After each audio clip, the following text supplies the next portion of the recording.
Team NBS Media presents The Mask Podcast.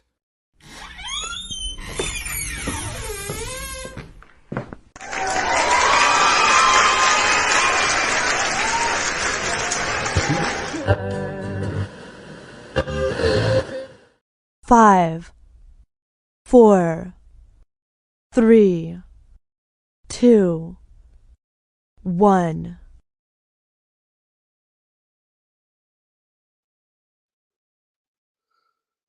Yo, for some reason this week, that shit went off without a hitch. Like there was no fucking issues, no fucking delay. There was no issues. I was waiting for the oh shit. Yeah, I'm like, oh shit, it's about to fuck up, do something stupid. But no. This week was good. As we always kick off every week, we want to welcome everybody to another episode of the Mask Podcast. I'm your host, Mark. My co-host, Rick. Rick, what's going on, bro?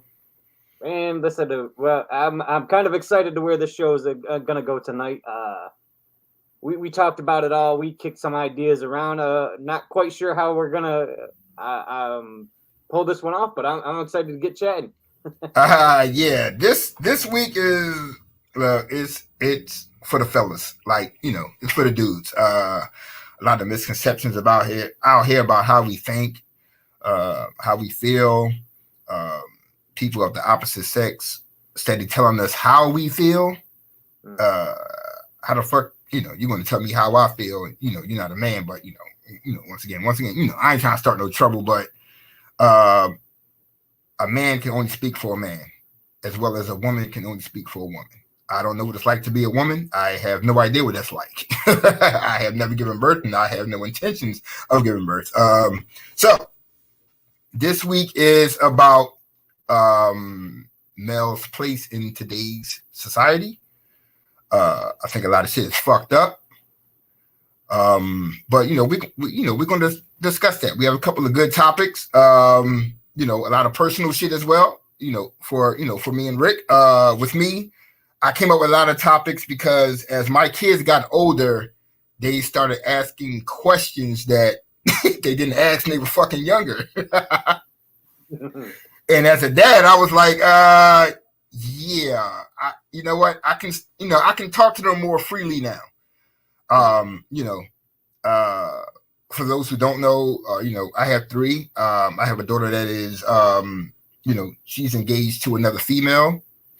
I have a son who just started his own family with a, living girlfriend, and they just had a baby. And then I have a young son who's, just starting college. So you want to talk about experience? Come on, bro. You're in the thick of it right now, huh? Word. Relationship wise, I've been married twice, divorced twice. Like, yo, come on, like, man, come on, B. I got the experience. Shit. So we're gonna start off with a good topic right here. Tough love. What is the value in tough love, Rick? We kicked around this discussion a little bit earlier, and this has been something that's been always talked about, especially when it comes to men and how men respond and grow and get better in life. A lot of people define tough love is giving people the truth, the tough conversations that they don't really want to hear. It's the conversations where people say what they need to say to kind of keep you on the right track. But it's kind of interesting to hear. And while I'm the type of person that says it's needed, I also think people lean into it a little bit too much. And I think most people go a little bit too overboard with the tough part. I'm going to say this. I think the biggest thing when people think of tough love, the biggest problem people have is it's all tough and no love. Like, let's be honest. It's one of those conversations that you have with people. You want to be the person that's keeping people grounded. You want to be the person that's giving them the motivation to stay on the right path. You want to be the person that's going to be like, hey, man, life's tough. You get used to it, and it's what makes you stronger. But in the same sense, if you're going to be that person that's constantly telling people how how the world is and how you're going to shape them and how they're going to be successful in the future and how they need to run with their life. I always said tough love, it has its place, but it needs to be, if you're going to be that person, you're going to be that person that's tough on someone. You also got to be the person that's also in the front row cheering the loudest when it comes to those situations, when them people succeed. You know, if you're constantly the person that's riding them and you're not the person that's cheering them on when they succeed, that ain't tough love. You're just being an asshole. Let's be honest. I totally agree with you on that one. Personally, I have failed, in that regard, especially when it comes to the kids, because as a man, it's always a tough love. That's how I was raised. I cannot recall too many times where, my dad said like, good job. I remember like, I had to say this shit out loud. Hey, look, fuck it. I joined the chess team in junior high school. Mm-hmm. First time playing chess, first year playing chess. I had to do it for extracurricular activities because, I was just missing classes and, the judge said, I had to do something. I joined the chess team. I was unranked and I've made it all the way to the fucking state finals. My dad, nowhere in sight. I played in the church basketball league 20 years. Championship game, played in the Spectrum just before, the Ira Allison, this was the Dr. J. Charles Barkley days. Played in the Spectrum. Dad, nowhere to be found. Graduation of high school. Dad, nowhere to be found. Accepted to college.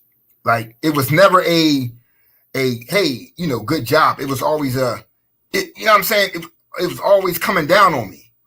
So I never knew what it's like to have that. Like you're saying, all I knew was the tough love. Like you're saying, you got to balance that shit out. So even having my own kids, I never understood how to balance it out. I just knew how to be like my dad raised me, just tough. Like, you fucking up, you doing this, you need to do better, blah, blah, blah, blah, blah, blah.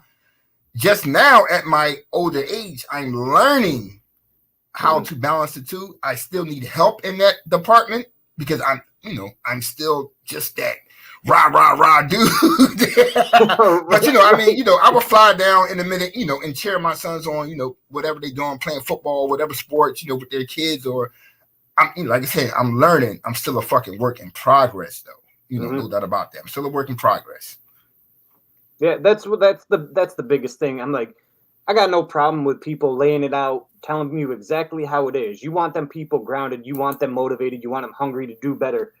But in the same sense, like I said, if sports is the thing, you're going to ride them about sports. You're going to be on them about getting to practice. You're going to be on them about working hard. You're going to be on them about being the first one on the field and the last one to leave. But if you're going to be that person on game day, when they score the touchdown, you ain't going to let the person next to you scream louder than you are. You know what I'm saying? That's where the balance needs to be. And that's where I feel like a lot of people miss the boat. Like, oh, my parents are tough out me and look how I turned out. I'm like, you kind of turned out to be an asshole. Like, well, but that's just it. I mean, there's value in it, and you should be the one that keeps them grounded. You should be the one that keeps them motivated. You should be the one that keeps them hungry. But you should also be the one building, in my opinion, building their confidence. Be right there when they're winning, man. Bro, you fucking did it. Let's go. And I think that's where a lot of people miss out, myself included. I mean, I used to coach youth sports, and there were times when I'd be the hard-nosed coach, just getting on them. But in the same sense, over time, I learned, man, a lot of people don't always respond the same way to that. You got to find the balance that keeps people motivated. That is about as true as as it can be. Luckily for me, I have had women in my life who have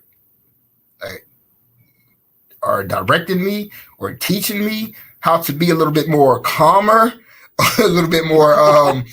But we're gonna talk about in the next segment a little bit more supportive of what they're doing, not so quick to jump down their neck. But like I said, I mean that's all that I know.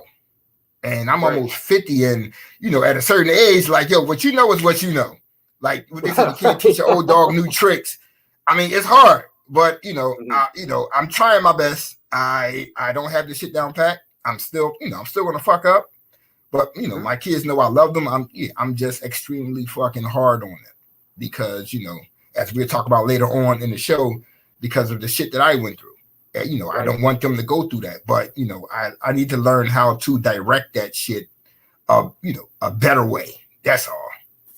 Right. But that's just it. Like, there's nothing wrong with getting in someone's ass about something like, fucking, what are you doing, man? Like, bro, you're skipping school. You ain't doing your homework. You're failing this class. Like, you deserve someone to say, this is what's going to happen if you keep going this path you're going. You absolutely need that. But, and that's not calling people out for that have that mentality. Like, because it absolutely has a purpose. You want people to say, hey, these are the results of what you're doing. I mean, this is how it's going to turn out. You keep going down that path all you want, but don't come to me crying when it goes that way. You need someone to say that to you. But in the same sense, when that person, you know, is like, hey, man, you know, I got good grades this semester. You say, hey, look, cool. Show as much support as you show that freaking passion for.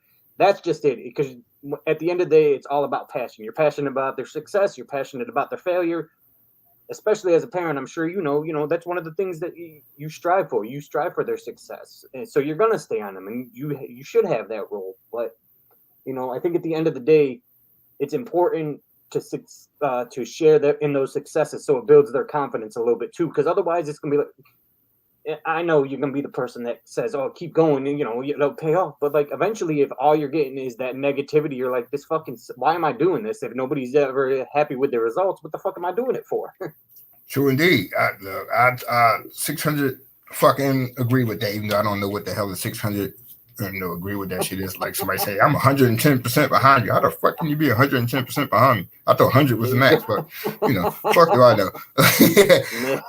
I failed math. It's all right. You know what I'm saying? All right, so we got the next topic. You know, Rick came up with the tough love and made me think about, you know, something else, especially when you're talking about kids. So how long before you stop helping your kids?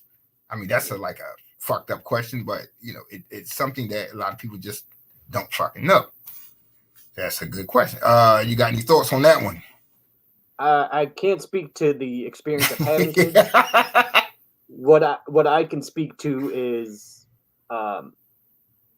my situation with my parents. At the end of the day, I look at how much I leaned on my mom when she was still around and how much my dad has helped me over the years. And I still think, my parents have always been there in the situations where they were my safety net. But I also think of how much I relied on my mother because she's a fucking mom and that's how they are. They're never going to stop momming. You know what I mean? They're always, no matter what you need, they're always there to help you. And at times I feel like a lot of that held me back. You know what I mean? Because if she could do it, why the fuck did I have to do it? You know what I mean? So that's how I took it. Well, fuck, I need to, you know, make doctor's appointment for him. I'm gonna just call him up and do his shit for me. So when she passed, it was like starting over from scratch. You know what I mean? So I think at some point, as much as it pains people, you got to cut them off at least a little bit. Let them make their mistakes, be there when they do to help them get back on their feet. But you're going to have to, I mean, just as much as we did, you know, you're going to have to learn from the experiences you've had in life. You learn and grow from it. You don't just, you know, have someone fix all your problems for you. And here comes the shit that I was talking about earlier. That old tough love shit. The shit that I'm still learning. My kids fuck up. They fuck up tremendously. And it goes back to what I was saying earlier, as far as like my dad goes. My dad passed away my freshman year of college. So when I was coming into my so-called adulthood and fatherhood and really getting into the relationships, because, you know, you're a teenager. That's not fucking relationships. That's like puppy love shit. Right. You start hitting your 20s and you start, you know, dating, you know, other women and, you know, and there was no one to really call for advice. So when I started having kids, like, once again, that tough love shit. All I knew was, you know, give them the hard shit. Now, as they're getting older, you know, you got ones who, you know, have their own house, their own apartment, you know, have their own kids, their own bills and things of that nature. Like, I don't even know if my kid's watching. I think my little one is watching. Like, I wouldn't even say, the one that was on the show when we talked the sports that time. Mhm. Like, he go out and get a car, right? And I'm like, yo, shop around for the car. Let me know what's going on. So he comes back like, hey, I got the car, and the fucking car note is like $400. The insurance is like $300. So I'm like, yo, you got a $700 fucking car note to me. Like, can you afford that? What every kid gonna say? Yeah, I can make it. Yeah, I got it. Facts. And then you come to find out they can't make it. So what happens is when it's like he'll wait till like it's 2 months or 3 months behind or some shit like that and be like, yo, Dad, I need I need $2,000 to help the car payment and all that. I'm like, that's the shit that irks me because I'm like, yo, when you wake up a certain day, hey, this is how much money I'm bringing home this week or every 2 weeks or every month or whatever the case may be. You know when you cannot make your car payment or make your rent. Right. That's when you call. You don't call 2 months later down the fucking line and say, hey, I can't make it. Because now you're saying ask me for 2 G's because you put yourself in the bind. Now you're putting me in the bind. Mm-hmm. Like, for me, there's a point where that help shit stops to a certain extent because now you are trying to be an adult. So I'm going to have to treat you like you're fucking acting like a fucking adult. Like you can't call your parents every time you get into fucking trouble when you reach a certain age because you got yourself in this position. Like if I tell you to go left and you go right, you in your fucking own. Right. And that's a hill I will fucking die on. I don't care who disagrees. And I don't care if my son is in the chat. If he's like, niggas, they know. If I tell you to go left and you say, you know what? Fuck what he say. I'm going to go right. You on your own. Plain and simple. Like, I'm going to help you as much as I can as long as you fucking listen. I can't help a fucking person who don't fucking, the pool got no water in it, but I'm going to jump in that shit anyway. Knock yourself the fuck out. Break your fucking leg. It's funny because you bring that up, and it's the old freaking saying, man. You always help people, give people relationship advice, and then they don't take it, and then they bitch when it fucked up. You're like, bro, what the fuck? I told you that's how it was gonna go. I've been in that situation. That's why I was telling you about it. Like, and that's a part that I never understood about kids. And matter of fact, I was gonna talk about that subject a little bit later. For some reason, kids forget. I don't know if they just think that we were born adults. Like I came out of my mom, 30 years old. You forgot that I was 15, that I was fucking 20, that I was 20. Like, y'all really do forget that. Like, the shit that y'all doing, we did. We probably did it worse than y'all did. But we did all of this shit. So if we're saying, like, yo, I know it's around that corner is nothing but trouble. But your dumb ass says, la la la la la la la. Oh shit, he was right. I'm sitting there looking at you. Onto those spices for your friends, man. We know what's in that bag. They ain't fucking oregano. But no, I mean, I just look. Like I said, they in their 20s and all of that shit. And I'm just a firm believer in, man. And sometimes, like, you got to be there, but you got to give them their own space to fuck up. That's the only way they're gonna learn. And once again, some people don't parent like that. That's you and your kids. You know what I mean? How I do mine is how I do mine. How you do yours is how you fucking do yours. I'm not here to criticize you. Don't criticize me. So, but you know what?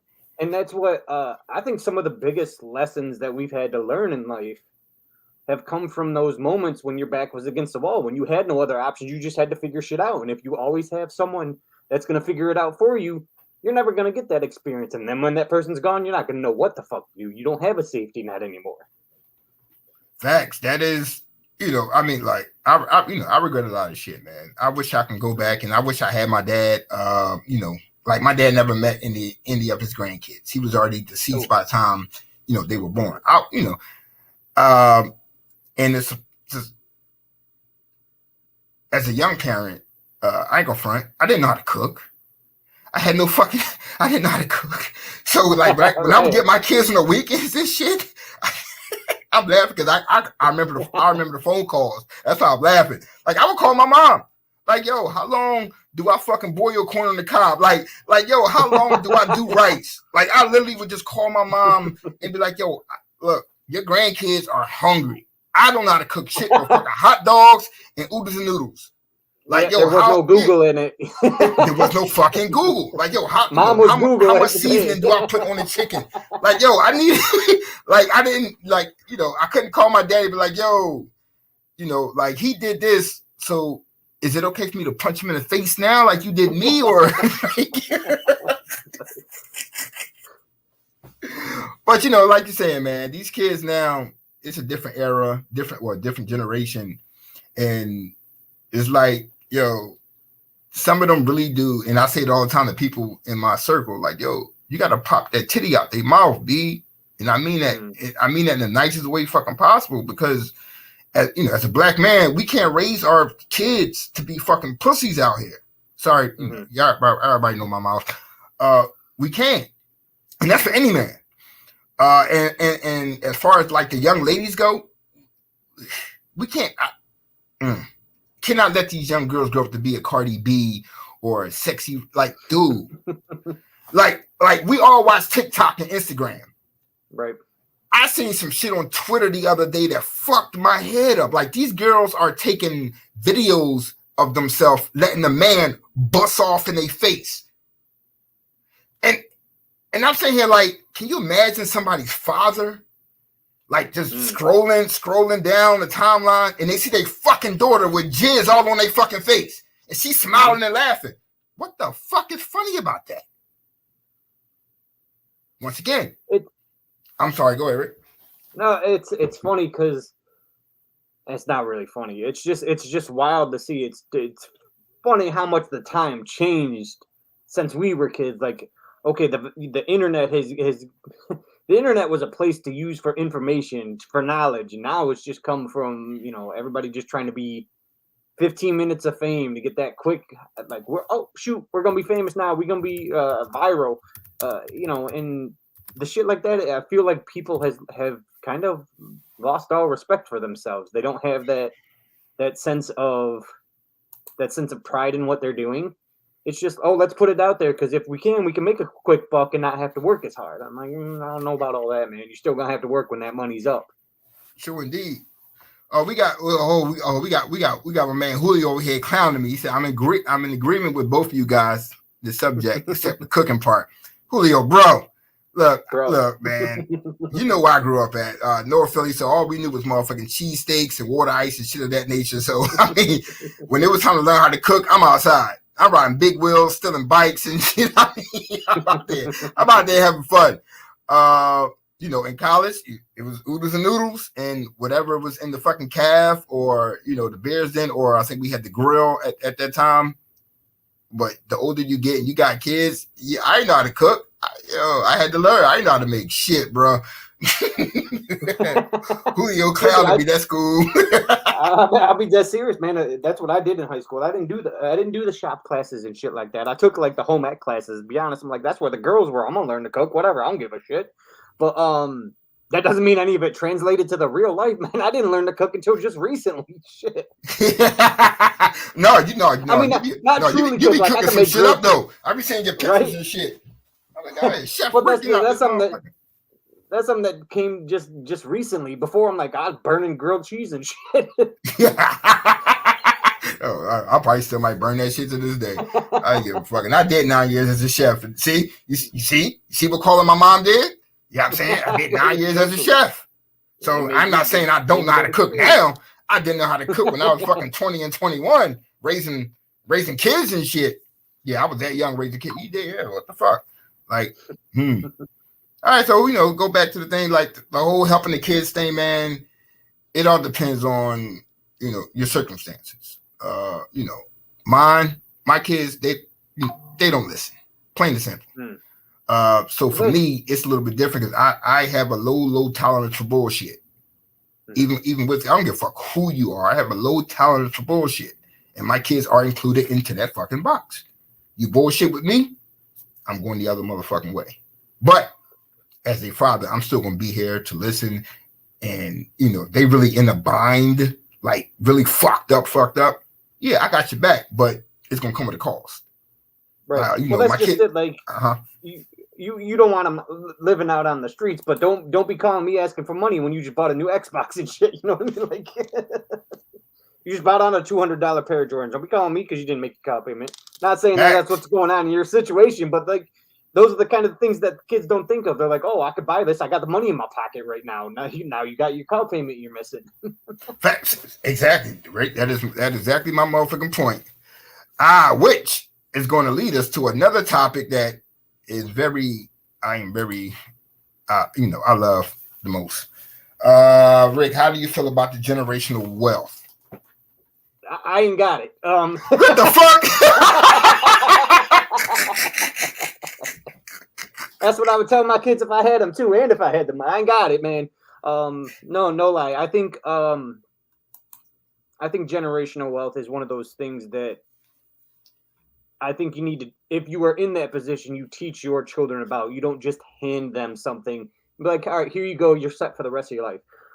Teach them how to turn that money into more money. Teach them how you got to your spot, how you succeeded, how you failed, how educate them. Don't just be like, here it is, you're good.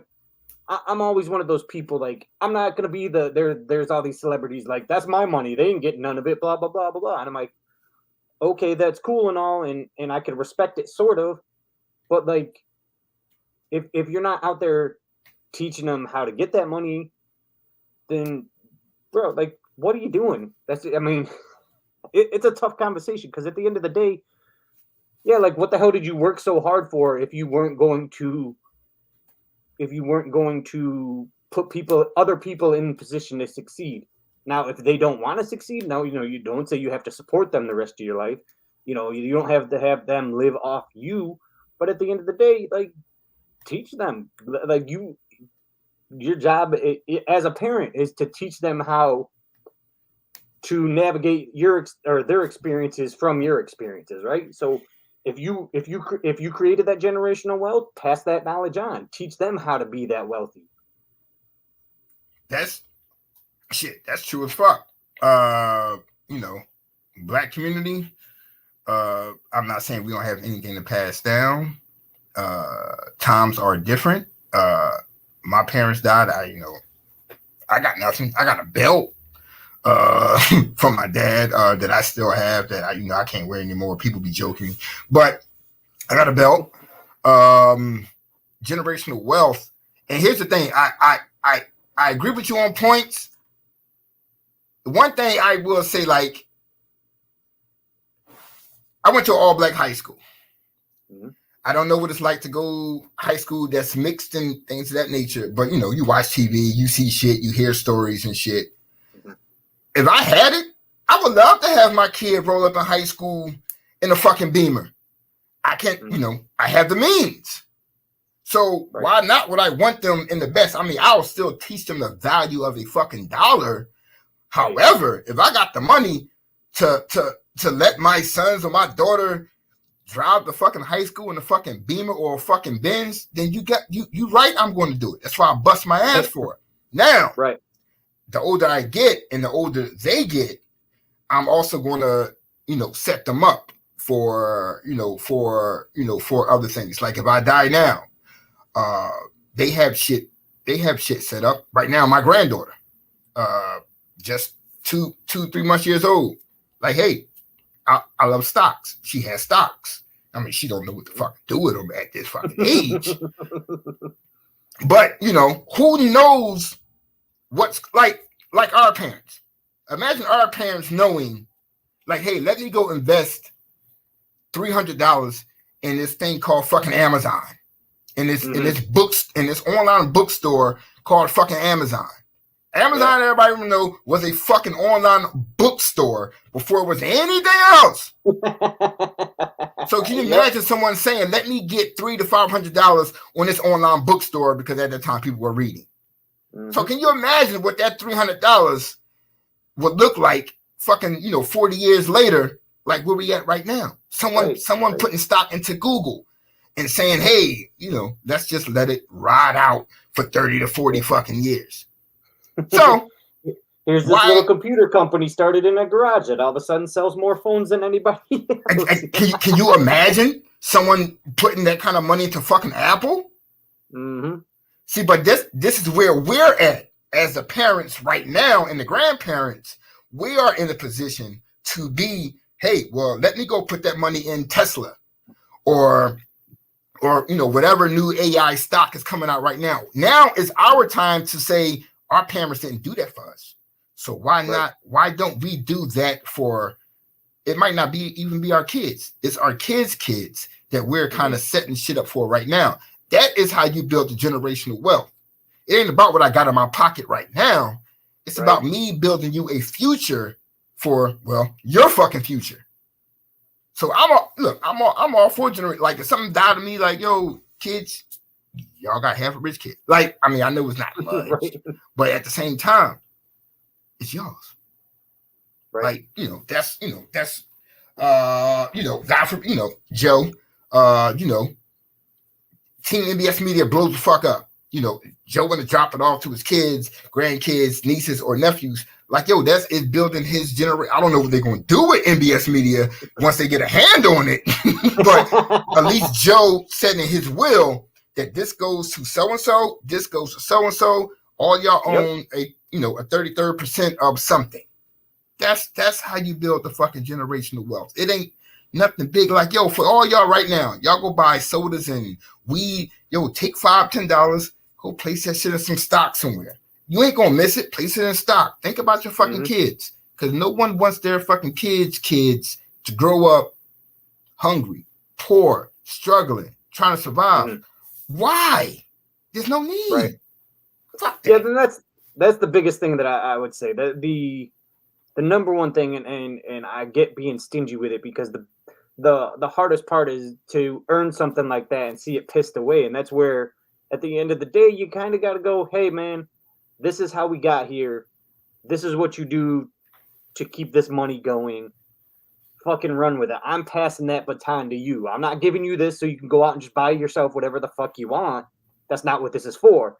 Well, yeah, kind of. That's what that's for, but I'm not going to piss it all away. So you're two years later, you're sitting fucking broke, not being able to afford your fucking rent because you blew all your money.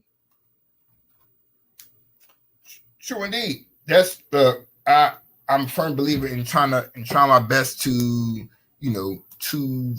set them up. Like I said, I was left with nothing.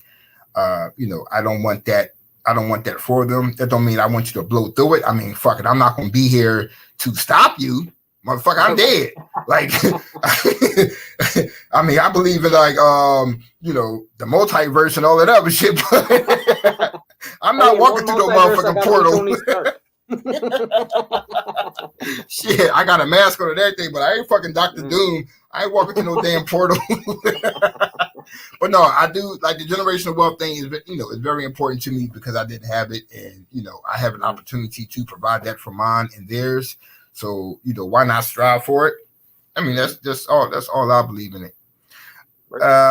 Next topic. This was a question that was posed by my youngest son, probably a couple months ago. He asked me straight up, is college necessary? I was a little stumped by that question. Real shit. Rick, what is your feelings on, college? Is it necessary in today's society for our kids? College. See, the hardest part is, I think an education is necessary. I think learning is necessary. I think the desire to grow and never stop learning is 100% necessary. Now, whether that's college, whether it's, taking on a craft, just anything you do in life. I'm going to tell you the one thing that I've kind of been it's been stuck in my brain lately when it comes to stuff like this is like, if you think of people that are good at what they do, those are the people that know what they're doing, and they know what they're doing, and they think they know what they're doing. The people that become great at what they do never stop learning and never stop perfecting their craft. They work on it day in, day out, learn about it as much as possible, never stop trying to grow, never stop trying to get to the next level. Those are the people that are truly elite in their field. they know they don't know everything. They know a lot. They know they don't know everything. So they just keep trying to grow, trying to learn, and trying to get better. Now, do you need to blow all your money at a college to do it? No, especially if you don't know what you're going to college for. So many people go to college and they think they want to be in this major. 2 years later, after all that money they wasted, nah, this isn't what I want to do, and they switch. Now you're blowing money in another major. College can be beneficial. Don't say I'm out here talking bad about going to school. Ain't nobody gonna say you can't go to school and can't learn. But especially this day and age, there's so many. You can be an apprentice somewhere and learn a field and learn a craft and learn how to succeed in that field. You don't have to go to school for it. So is it necessary? Not 100%. There's nothing wrong in going to college, but I don't think it's the say all end all. Shit, I'm with you. Is it necessary? It depends on what the fuck you want to do. If you want to be a lawyer, well, hell yeah, it's necessary. Right. If you want to fucking build a bridge, no. Like Rick said, Nick, go be a fucking apprentice. Go to trade school. It all depends. You want to be a doctor? Hell yeah, college is necessary. If you want, you can't Google how to do heart surgery. Word. Like, and I'll tell the story until I'm old in the fucking face. For those who don't know, like, I build websites. That shit was not a college course when I was in college. There was no really such thing as a fucking website back then. So how did I learn? I taught my fucking self. Now, could I go back to school and learn some shit? Of course I can. Mm-hmm. But I don't want to. For the simple fact that I still get hired to build people websites with no fucking college degree. Now, I'm not going to tell my kids that, hey, college is not necessary, because once again, it depends on what route you want to take. Or what I would tell them is, before you decide you want to go to college, decide what it is the fuck you want to do. Because you are not about to waste my money and other taxpayer monies with federal aid because you just want to get out the fucking house like I did. I just want to get the fuck out the fucking house. Or you want the college experience. You want to go drink and party. But like, that ain't what you're going to college for, bro. Nah, real shit. Get chicks and all, and all kinds. Nah, you can do that shit in the neighborhood. But fuck. I mean, you got online school now. I mean, online schools. I'll say that correctly. Online courses. College is necessary depending on what the fuck you just want to do with your life. Like, you want to be a principal. I don't even think some people even need college to be a teacher. Like, I don't know the qualifications for that. I got friends who didn't go to college and yet they are like substitute teachers. And so I'm like, well, damn, don't you need a fucking degree to do that shit? I guess not. So it all depends on, what it is you want to do. College is necessary depending on your fucking career path. Plain and simple. We, like Rick said, we're not going to try to discourage you from going to school. Just have a fucking plan of what it is. So you won't be saying, hey, yo, I'm an 8-year senior. Like, the fuck are you, Chris Winky? Like, what the fuck are you doing? He's over here Van Wildering it up. Like, that's what Van Wilder.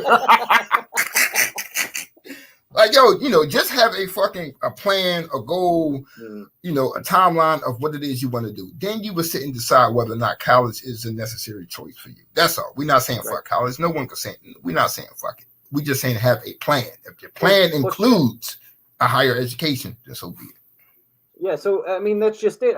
If you're unsure about going to college, like, say you want to go to school to be a chef or whatever, you want to get your culinary freaking degree and whatnot. If you're sure that that's the route you want to go, don't jump into college right away. Shit, take 6 months, do some research, speak to people in that field, speak to the hardships, speak to all the challenges they've had to overcome. Make sure you're 100% sold on what you're about to be up against before you do it. You don't have to go, okay, I graduated in June. By August, I got to be in school. Like, take a few months, think it out, put a plan in place, and decide if that's really what you want to do. Because college, it's not easy. Man, your teachers don't give a shit. Like, if you pass or fail, they're getting paid either way in college. They're like, well, I'm teaching the course. You failed, too fucking bad. See you later. Facts.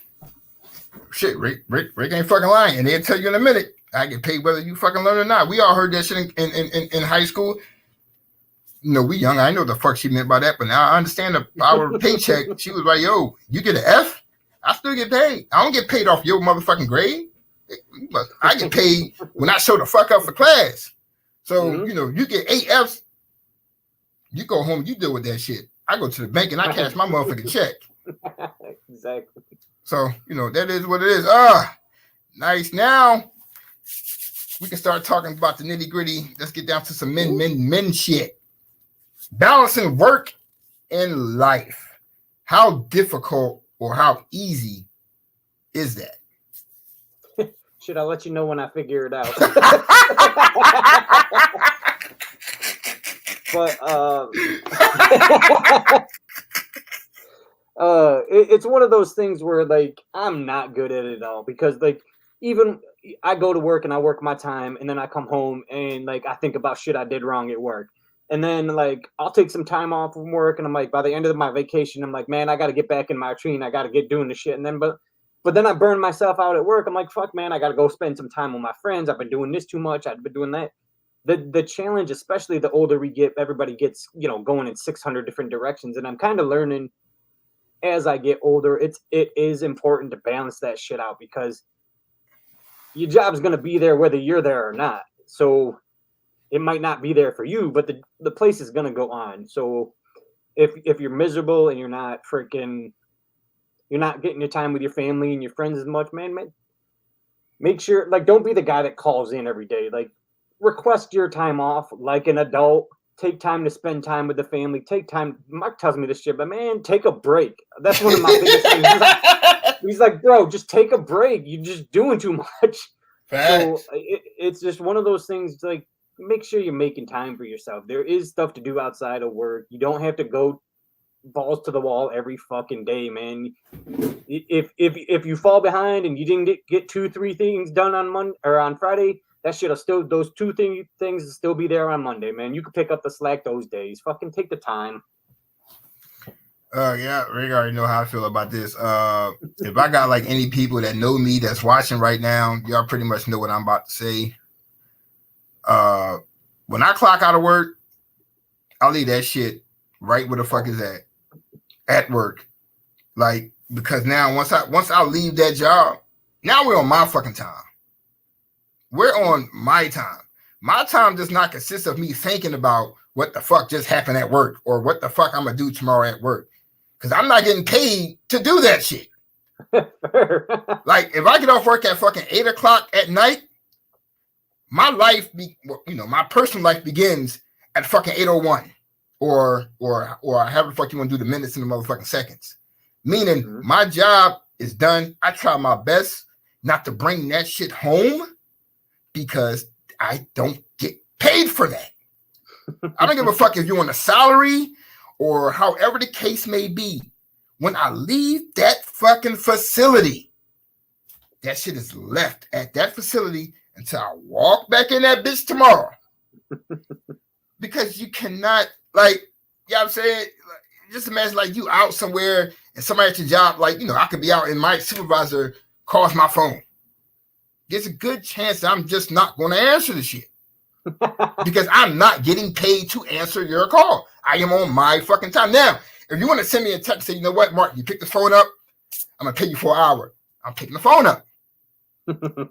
But for me picking the phone up for you to talk about some shit at work and I'm in fucking Puerto Rico some motherfucking where, bruh, I'm not getting paid to answer your motherfucking telephone call. Like, you must be out of your motherfucking mind. Work and life, 2 different motherfucking things. If you're infusing them shits together, you got a problem. Like, if you work and then you come home and you bring that work home with you every single fucking day, and that's all you know, I'll put it like this. Man, woman,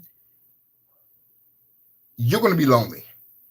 Because no one is sticking around for that kind of shit. Me personally, I can't speak for Rick or anybody else fucking watching or listening. Nigga, I ain't with that shit.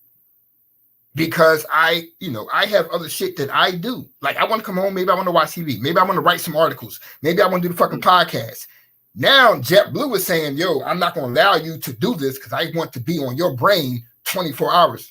You don't pay me for 24. I have never had a 24-hour check. I would love to see what that shit looks like. Right. But what I'm just saying is that when I'm home. Whether it's with my kids, my significant other, whatever the case may be. I need that time, and they need that time. Mm-hmm.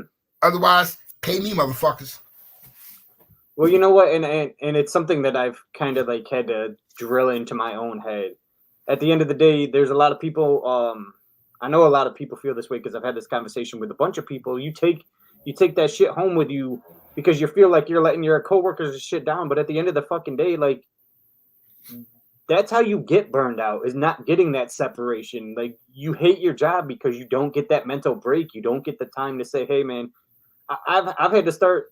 There's times where, like, I'm like, yeah, I'll come in. I'll work a 4-hour, 5-hour shift, whatever. I'd help out the team, blah, blah, blah. But at the end of the day, I'll be going home absolutely fucking miserable. Let's be honest. It was one of those things where it's like I had to start putting my phone on do not disturb. Oh, that's work calling. Sorry, y'all. I'm on vacation. Or like, bro, I'm going on vacation. My vacation starts tomorrow. Unless the place burns down, don't call me. I don't want to hear it. That's something that you guys got to deal with. It's not to be mean. But you can't be the best at your job if you don't get that separation from your job and you don't get the break from your job. A break is a fucking break, whether it's 2 days, 3 days, a week. Take the time, dude. Facts. I agree, but don't worry, we got more of that shit coming out because now, like I said, we in that motherfucking phase of man and relationship shit. Which now brings us to your relationship part. Is your significant other a top priority? How important is that in a relationship for a man? Well, fuck it, for a woman too. Oh, we want my opinion on this, and I'm not the best at relationships. I'm not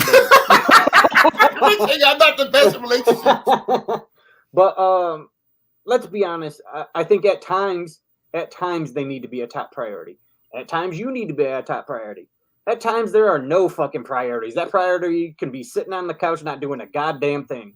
And it goes back to the same conversation between work and home balance. You need that relationship and separation balance.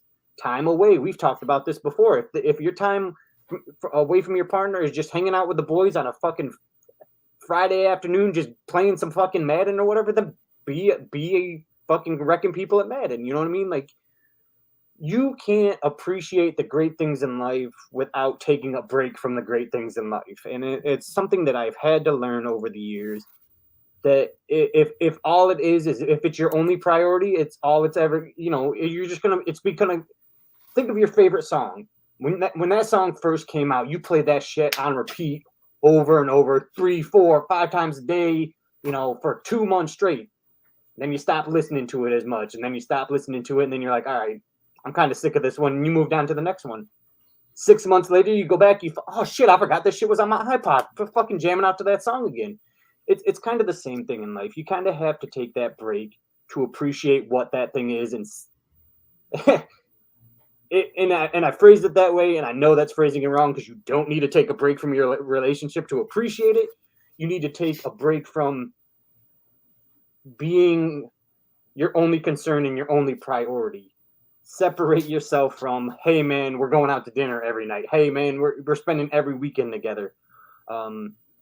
I try to tell people this in relationships all the time. When you try to fit an entire relationship into the first fucking year of the relationship, you're going to burn yourself out on that relationship.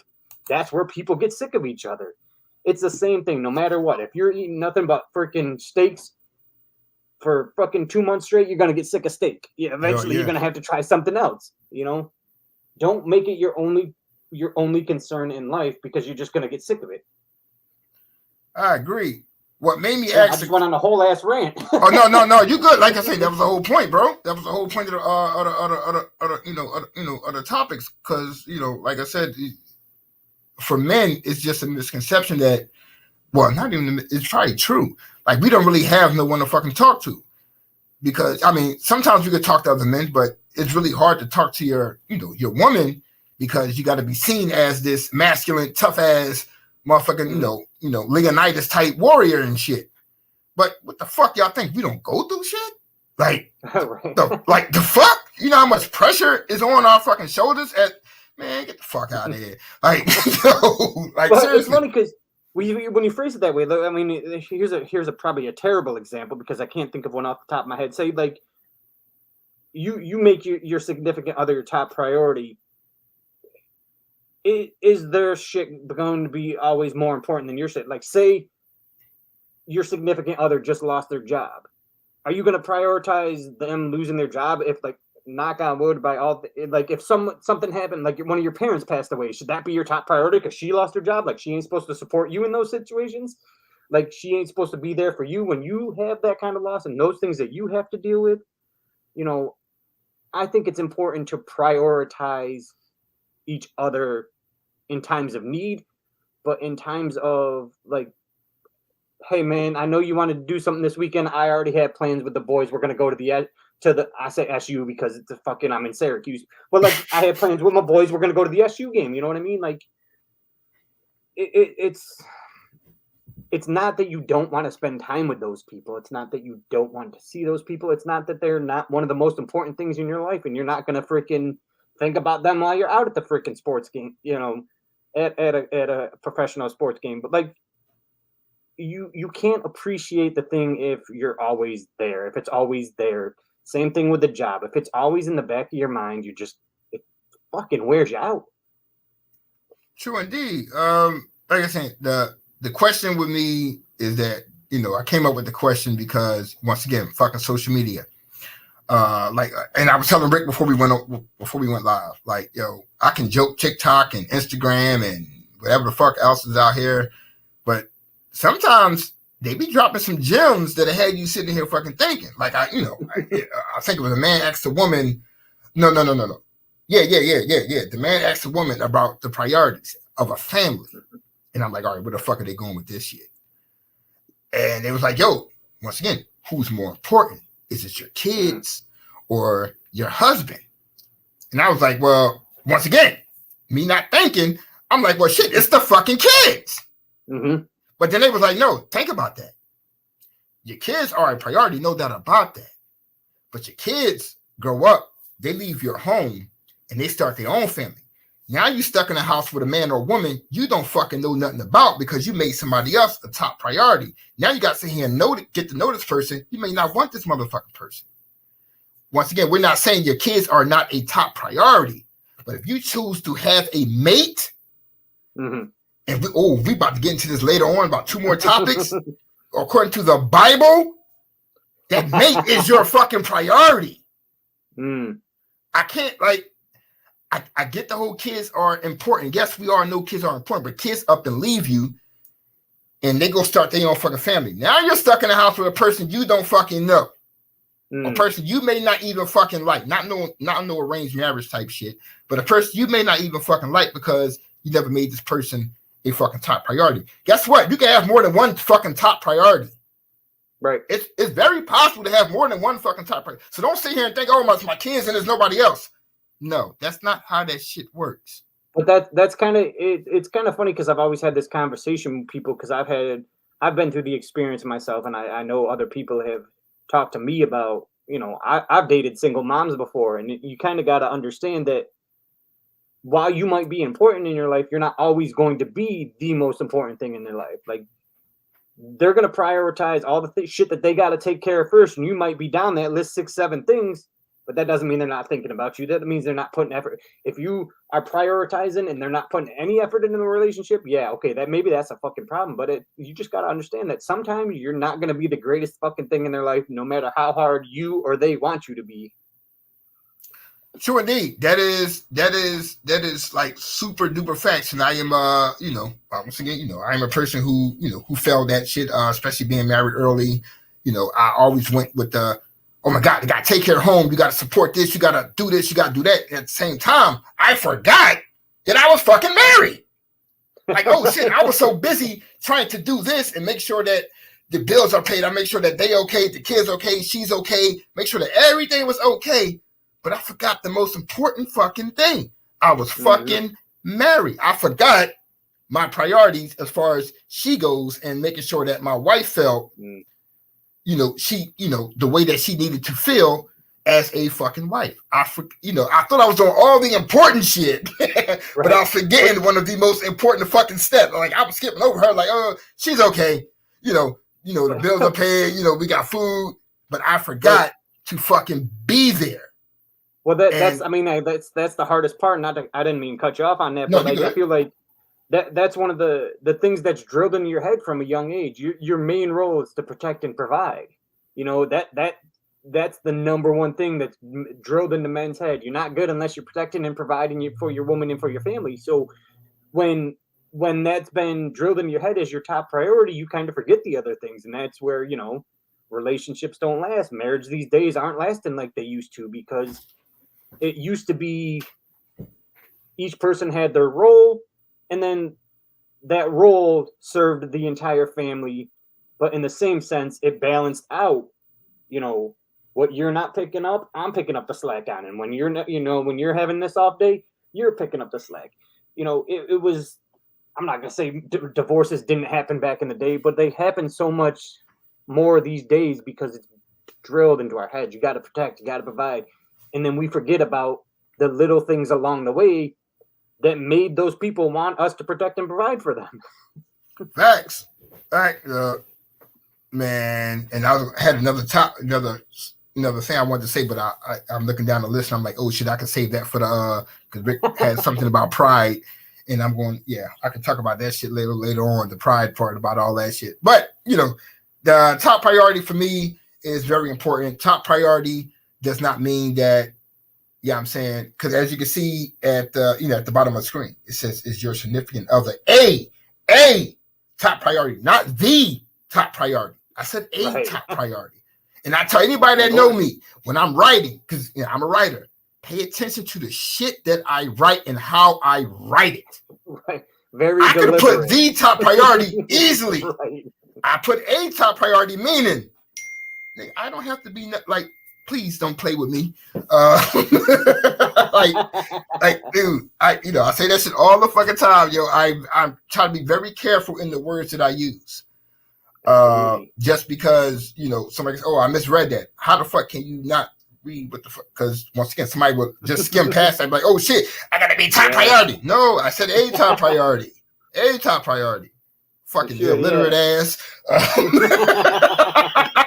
I gotta spell it out for you too, damn. You know what I'm saying? What the fuck? Like I put that shit in big enough letters at the bottom of the fucking screen. Like, what the fuck, yo? All right, this is another thing that's, and like I said, a lot of this shit is personal because, I'm 50 years old, man. I've been through a lot of shit, relationship-wise and, marriage and all that shit. So, and then I watch a lot of TikTok videos and these motherfuckers be talking some real shit. I'm like, I need to call they show one motherfucking day because they really be talking some shit. And I'm saying, like, damn, that's a good talking point for me and Rick. So I'm like, yo, I'll save it and bring it to the show. How Rick feel about it? He can say his piece on it. I can say my piece on it. This one is a very important one to me. Fucking relationship boundaries. Mm-hmm. And I explained that because I don't want Rick to misunderstand because once again, this one I really didn't spell out because it's a big ass wide topic. I mean by that, privacy. Fucking privacy. Like, how do you feel about, because we talk about it, you deal with celebrities. Like I was watching a video, the other day, like a celebrity couple goes out. As soon as you step out the fucking front door, it's cameras flashing. Or something could be blown out of proportion and put on TMZ. Mm-hmm. You may think your husband or your wife is cheating on you because TMZ reported some shit that is dude or the female and their fucking assistant having dinner. Like, yo, we need boundaries in our relationship, show. Mm-hmm. So as a man, do we have to set them, or how does that work? See, I think it sounds cliche, but honesty is going to be the best policy in my job. And I say this with the people I work with. I say this in the relationships I'm in. I say this to whoever I have to communicate with. And what the fuck is that? The fucking Zelda over here. My phone ringing off the hook for no reason. But I say this as a to anybody I communicate with. It my job is to give you the information. How you interpret it, that's up to you. I'm the type of person that's always going to be open and honest, and I'm going to tell you this is what it is. If you don't believe me, you can continue to ask questions, but if you jump to conclusions, that's on you, man. I'm not going to lie about it. You want my phone? Here's my phone. You want the passcode? Here's the passcode. I don't give a shit. You ain't going to see nothing more that I'm not going to tell you, you know?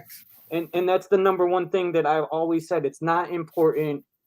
It doesn't make sense. And all it does is hurt people's feelings and destroy our freaking destroy our relationship when you can't be honest with each other. It's when you start hiding shit that those boundaries seem easy to break through. You know what I mean? When you either have to trust that, you either trust that person or you don't. You know what I mean? If this is what it is, this is what it is. And if you can't trust that person, that's the conversation y'all need to have. Again, it comes to open, honest communication. But I do believe we should be setting boundaries. Like, let's say, okay, I'm the type of person that, go through my phone. I don't give a shit. But if you are someone that doesn't want someone going through your phone because you feel like it builds the mistrust in you, then that's a boundary that you have to set. You know what I mean? Like, if you can't be open and honest in those boundaries, then what's the point of having them? True indeed. For me, the boundary part is like it's important. Like, for instance, once again, being married, living with women. I've lived with like mother-in-laws, not in their home, in my home. Like they moved in, not my mom. Of course, her mom, or they may have an aunt or uncle, or sister or brother with like keys to the house. And like my whole thing with that is, okay, so if you got an extra set of keys or something of that nature, I understand. There may be an emergency. We may need you to run into the house. That doesn't mean you wake up in the morning and say, hey, I'm going to drive to their motherfucking house and just put the key in the door, open the motherfucking door. Like real shit, we going to keep it 100. We grown-ass people in this motherfucking chat. We could be fucking downstairs when we could be doing any fucking thing. But if this person has the key to our fucking home, they can just walk in. They gonna catch dick swinging. I mean, they gonna catch all kind of fucking shit. That are fucking boundaries. Like, yo, before you come, call, text. Just don't pop the fuck up. There need to be fucking boundaries in that. Once again, it goes back to that privacy shit. Like, it's all cool. Like, I love my family and things of that nature, but I need to have fucking boundaries with these motherfuckers in my fucking relationship. Living with the mother-in-laws. That is probably the hardest shit. I had a lady, I can say her name. Like, I'm in the kitchen, right? And she would come down the steps and walk into the kitchen. My back is turned. I could be doing dishes or cooking or anything. And she wouldn't say shit to me. So I'll turn around and she'd be like, oh, I'm just waiting for you to speak. I'm in my mind, because I want to be disrespectful. I'm like, yo, but you saw me first. Like, my back was turned to you. You walked into the kitchen. You should have said, hey, Mark, but you ain't going to say shit because you were elder and you waiting for me to turn around and acknowledge you. First of all, it's my motherfucking house. If I, that's like me walking past you and I don't say shit to you, Rick. Because in my mind, I'm like, yo, Rick needs to turn around right the fuck now and say, what's up, Mark? That's not how this fucking shit. Like, this lady was very disrespectful. So, you can go tell her daughter, like, yo, I'm not feeling your mom's beat in her, her actions. So something needs to be done. Once again, it's that priority shit. Like, yo, you want to upset me? Or you want to I get it, that's your mom. But if I'm not comfortable in my own fucking home, either I'm going or she's fucking going. So the boundaries that people need to have is very fucking important.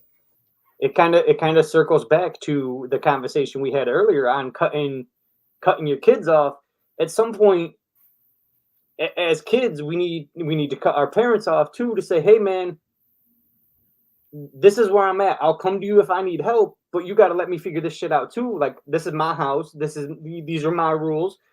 and we got to live by them. And if they don't work, then that's what we need to, as a relationship, work on together, like without you involved.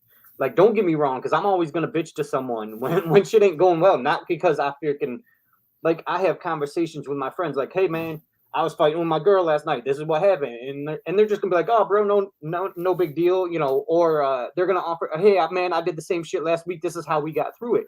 You know what? Sometimes you just need to talk it out to people. So I get that. But when parents insert themselves, when they start saying, well, you need to start having him do this, I'm like, no, like you're saying, this is my house. These are my rules. You could abide by them. Have respect for me in my home. That's a big thing for me. You are in my house, and you might do it different in your house. By all means, it's your fucking house. You pay the bills. Shit, if you're paying the freaking NIMO bill, you can do whatever the fuck you want. But until you're done, man, let me handle mine. Facts. That boundary shit is very important, and it's wild that some just ignore it because, you know, like I get it. I mean, you got people that's super tight with their family and super tight with their friends, but once you bring a significant other into that realm, you have to think about them. Like, and I know motherfuckers who just don't do that. It's just about what they're used to. So they're like, hey, you just gonna slide right in, and not me, nigga. I ain't built like that. Like, nah. Ann and Donnie, they ain't raised no motherfucking punk. Like, nigga, I'm just not built like that. Like, if I don't like something, I'm gonna let you know. If your feelings get hurt, then you need to go sit on somebody's couch and work that shit out. Right. Like, my intentions are not to hurt your fucking feelings. But if your feelings get fucking hurt, don't blame me, because you can't. Boy, don't get me started out this motherfucker. Like, I ain't got time for the bullshit. But I mean, that's just it. Because like, I love my family to death too, and then my family can come over whenever they need me for anything. I'll be right there for them. But if I'm with someone and they're living with me, they're gonna get that same conversation. Like, this is their fucking house too, bro. Yeah, if that's exactly the way it is, cool. If y'all can't come to a respectable understanding, then don't fucking talk to that person. Don't come over as much. You know what? This is their house too. You got to respect me. If you respect me, you respect my living situation. And I get that people always want to give advice, and that's going to be, especially parents. They're always going to want to keep parenting. No matter how old we get, our parents are always going to guide us, you know, while they're still here. But in the same sense, like, it's another one of those situations where we're going to learn from our mistakes, that we need to learn and we need to grow. And sometimes we just got to go through that shit together, or on our own. And sometimes we do need to go through it together. So either way, teach people, let them figure the shit out, be there if they need the fucking safety net. But other than shit, let fucking people figure shit out. My God. My God. All right, that brings me to a topic, something that you brought up, especially since, you know, this is a man show. So let's keep it with the men joint. For our men, how important is the male pride in a fucking relationship, yo? Because you know what? This is a funny topic, and the way I was thinking about this is we kind of let our pride get hurt real easy. And this is what, and you could be dead ass honest, and I could say this to you and anybody in our chat, and every guy in here is going to say the same thing. Our pride is going to get in our way. And think about your closest friend that said some shit to you one day, and y'all end up scrapping. And then the next day, man, oh man, you were right, blah blah. I was being an asshole, blah blah. And you got into a fist fight, and then everything was cool the next day. Why? Because your pride got in the fucking way, and they tried to tell you what was up, and you took it the wrong way, got all butthurt about it, fist fought, and now y'all back to being friends.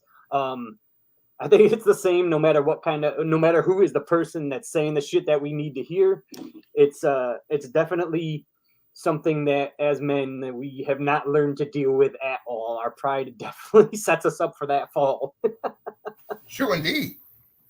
I agree. Simple fact is like this, and you know, you've heard women say this shit over the years. Like, a man cheating on a woman is crazy, but if a woman cheats on a man, it's his pride that's hurt more than any motherfucking thing. Like, it's just like that's a punch in the gut, a stab in the back. Like that's just some other shit. That's your pride that's hurting, that's making you want to go choke her and choke this other thing out because you know your pride is hurt. And like you said, your pride would get you in a whole lot of fucking trouble. Because that's what we are pretty much built on. We are built on supposed to be, you know, that strength. That's your pride. Someone punch you in the face, and y'all just me and you in the house dolo, and me and you start scrapping. Don't nobody know that we fought. Don't nobody know that you kicked my ass or I kicked your ass. Nobody knows that. Right. But if we out in Times fucking Square and you punch me in my motherfucking face, I'm gonna try to kill you because now my pride is on the line. Because everybody else sitting here fucking watching us, so now I gotta fucking try to kill you. Mm. That's your pride is the worst thing, and then in a relationship, that's what your arguments come down to. Because you know what's funny is because when you bring up that story, and like the funny thing is like y'all could be in the house scrap the next day, and like one of you walk out with a black eye. And someone be like, "Hey, what happened to you?" Some shit, and then like you just ignore it, like it's no big fucking deal. If someone saw you, be like, "I kicked his ass, dude." You come up with this whole ass story that never fucking happened. That shit is that shit is daily. And being in a relationship, y'all gonna argue about possibly the dumbest fucking shit in the world. It could be you left the cup on the nightstand for 2 days. And she could be riffing like, yo, why you leave the cup, blah, blah, blah. And then she say something like, oh, you dumb fucker. You stupid what the fuck? What your mama sucks, like I'm saying something just crazy shit now. Now she hurting you. And that's I mean, that's a good and a bad part about being with somebody who knows you. They know how to hurt you. They know how to fuck your pride up. Like as a man, look. Any man listening, we know the one thing that a woman can say to us in a crowded room or anybody, you're like, "Oh, you little dick motherfucker!" Like, yo, that was set it all off right there. Or you know what? You don't fuck like this other nigga who was fucking me last year. Like, yo, you ain't mad that she said it. Your pride is like, yo, what the fuck did she just say to me? Like I said, your pride will ruin shit. And on a psychological level, look, we just can't take a woman berating us. We can't. We're as strong as we are. We're not mentally that motherfucking strong for a woman to start dogging us about some shit that may be fucking true. But that's just it, and it's kind of funny in the relationships. And I've had these conversations before with a lot of people, like. Someone says something that hurts your pride like that, and instead of internalizing it, instead of just like letting it go and saying, "Hey man, there's just an argument. She ain't mean that shit," you're gonna come right back and say something that's just as fucking hurtful. Like, let's be honest, it happens all the fucking time, and neither one of you mean it, but then all of a sudden it becomes commonplace, and that's where the relationship falls apart. That you're constantly trying to one up him and hurting his pride versus hurting her pride, and it goes back and forth, and then all of a sudden a relationship that was good turns into a relationship that was shit, all because y'all couldn't talk through it because your pride was hurt a little bit. No, we're gonna keep it a buck. I meant this shit. I meant that shit when I said it. I meant it. I just didn't mean to say it at that particular moment. But like, you know what I'm saying? Like, when they say you meant to take it back later on, but what is that shit? A drunk tongue speaks the truth or some shit like that. Yeah, right. Like, yo, I meant what the fuck I said, because I've been holding on that shit for a minute. I probably just didn't mean to say it at that particular moment. But motherfucker, I meant it. Fuck that shit. I ain't gonna say some shit I don't fucking mean. I'm like, oh, yo, my bad. I didn't mean that shit. Yes, the fuck I did. I just didn't mean to say it in the middle of a fucking argument. I could have saved that shit for like 2 weeks later on down the line while we eating dinner and shit. By the way, your left titty's hanging a little bit lower than your right titty. Like, what the fuck? Mark just gonna be like, you want to go bra shopping? But no, I mean, but like I said, but that's the truth, though. Your pride can fuck you up because people can wound your pride, and and they do it out of spite. And men do it to fucking women. Like we do it to each other.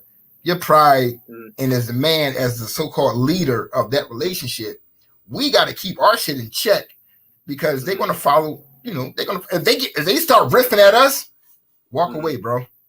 Walk Right. the fuck away. But your pride won't let you walk away because most people want to win the fucking argument. I was just telling my friend this a couple days ago. Like, yo, I don't give a fuck about everyone argument. My intentions are not to win the fucking argument. My intentions are to make a point and listen to your point and not go about my fucking business. I'm not here to fucking argue. I don't care if I'm right or fucking wrong. I really fucking don't. Just listen to me. That's people's biggest downfall. Like, if I could learn one thing, because I damn sure ain't the best at it myself. If I could learn one thing, is if you're mad about something, fucking go to bed, sleep on it. If you're still mad about tomorrow, it needs to be addressed. If you ain't fucking mad about it, you were just pissed off, had a shitty day, get the fuck on with life. You know what I mean? Like, we run everything we do and say is off impulse. We never stop and think. We never take that deep breath, and so we act and react based off the information that's provided right at that minute. You know, as men, women will sit and stew about that shit for 3 fucking months and then bring it up 3 months down the road. But there's a difference between thinking about seeing it from that other person's perspective and then holding on to it in a sense of hurting someone's pride later on down the road. So I think it's important to stop, internalize it, break that shit down and say, you know what? Who fucking cares, man? Facts. Oh my God, some dude liked your fucking Instagram post. Of course you had your fucking titties hanging out on the internet. Dudes are gonna like it. Like, you're still sleeping in my bed at night. I don't give a fuck who liked your post. Facts. I might take another picture of that shit and post that shit on my page now. Fuck. Shit. Ha ha, motherfuckers. Yeah, that's my titty. But that's another topic too. But no, but even that brings up, even though we talk about the project, that brings up the next joint. Like, and this is another topic you had. Yo, how important is that support in a fucking relationship, yo? I think the biggest thing that needs to be in any relationship is support. And I'm not talking blind support. You don't have to go along with everything the other person says or everything the other person feels, or you don't have to like make them feel like they're the only thing in the world that makes sense and the only thing in the world that's right. I want to talk about support in terms of, hey man, I've noticed you're like, this is not my personal situation, but this is something that does happen. So we're trying to use it as an example. Hey man, like, I know you've been calling into work a little bit. You don't seem motivated at your job. Maybe it's time to start looking for something new. That's still support. It's not saying, hey baby, like, I know you're feeling like shit. Like, take your time off. That's not support. Sometimes you need the other end of things to say, hey man, I know you ain't feeling this shit. Maybe it's time to move on. Because as men, our pride holds on to shit. So we're just like, fuck it. We try to struggle our way through. We try to find a ways to make shit work like we always do. Sometimes you need that support to say, hey man, I've noticed you're not happy. Let's move on from that fucking job. And then there are times where you do need support and to say, hey, even though you're struggling at your job, you're doing great. The bills are paid. Fucking, we ain't got shit to worry about. So as stressful as that fucking job, keep going till you find something better. Support comes in every different fucking flavor. You ain't got to just blindly say, hey, yeah, I support everything you fucking do. Thumbs up. Let's go.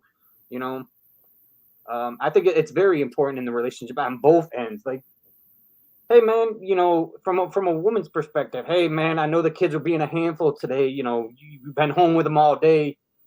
Great fucking job. Like, let's go get ice cream or something. Get them off your fucking back for a little bit. Support in any relationship is one of the key components of that relationship success. Let's be honest. If you're not there telling people, hey man, we're in this together. Hey, we're doing it. Hey, we'll figure it out. Then what are we doing? I'm with you. Support, very, very, very important. Like, what's the point of being with somebody if you can't support them? It's so many levels of support that you can offer a fucking person. Kind words, shoulder, just whatever. For me, it's all about just listening. Like, if I'm telling you something about my life or something that I'm going through or a situation that I'm having, like, I've had this shit happen where I'm talking about my shit and then in the middle of the conversation, she flips to her shit. At that point, I just stop talking. So A month later, you can come and say, hey, why you never told me what was going on? Motherfucker, I tried. But I'm going to give you one fucking chance. I'm going to give you one fucking chance. Like, if I'm telling you, you know, look, I'm going through this, blah, blah, blah. And you be like, yeah, well, in 1994, I jumped up. Like, I don't give a flying fuck. This ain't about you. I'm sitting here telling you about something I'm battling through, and you tell me about something you went through that got ain't shit to do with this shit, or something that your uncle, sister, brother's niece went through. I don't give a flying fuck. But once you cut me off, that conversation ceases. And I would never, ever bring that fucking shit up again. So the support thing for me is just fucking listening to what the fuck I am saying to you. Because what I'm saying to you, trust me, is very important because I don't talk to a lot of motherfuckers. So if I'm trusting you enough to talk to you, I advise you, please fucking listen to me. Because there's going to come a time when you're going to come back and say, hey, I didn't know you was going through that. Well, I'm going to say, hey, I tried to tell your fucking dumb ass that I was going through it, but you decided you want to talk about this. You want to talk about work. Nigga, please. And honestly, at the end of the day, and I'm going to keep it a buck, if you ain't listening, you better believe someone else fucking will. And I'm that nigga that will play that fucking card just because I don't give a fuck. Because I'm going to give you that shot. All I ask for one thing for me is listen. I watched my mom and dad go through that bullshit. Listen to me if I'm talking to you about some shit as a man. So if I'm opening up to you as a fucking man, that's what this whole show is about. I'm telling you some shit that's on my mind as a man, and you blow me the fuck off, you done fucked up. So that next person, she gonna listen. She gonna end up with the salami. Well, to that point, I mean, it's so hard to get to that point with someone that you feel comfortable talking with them about shit. And that's the hard part for people to respond to. And I don't think enough people understand, like, sometimes it's not about you sharing that same experience. So many people want to say, hey, you know, I went through that shit too. Like, cool, man. But like, this is what I'm struggling with right now. So if you ain't in the present, if you ain't in that right now and you don't know what I'm going through and we're not sharing that right now, like, let me vent. Let me get this off my chest and tell me how you handled it afterwards. But like, don't interrupt my story. Don't discredit my feelings. Just say, yeah, that shit happens. You know what I mean? Like, don't fucking write that shit off.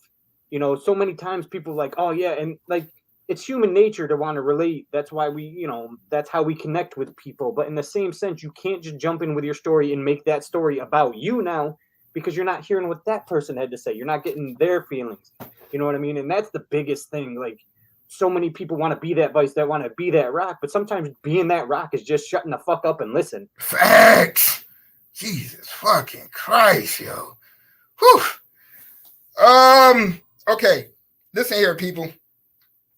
I need a fucking disclaimer. I ain't trying to start no holy war. I don't know what else to say. I'm really not trying to start a fucking fight. I'm just going to pose a question. Like, however you feel about it is how you feel about it. But once again, if I don't ask the question, I won't know your answer or how you feel about it.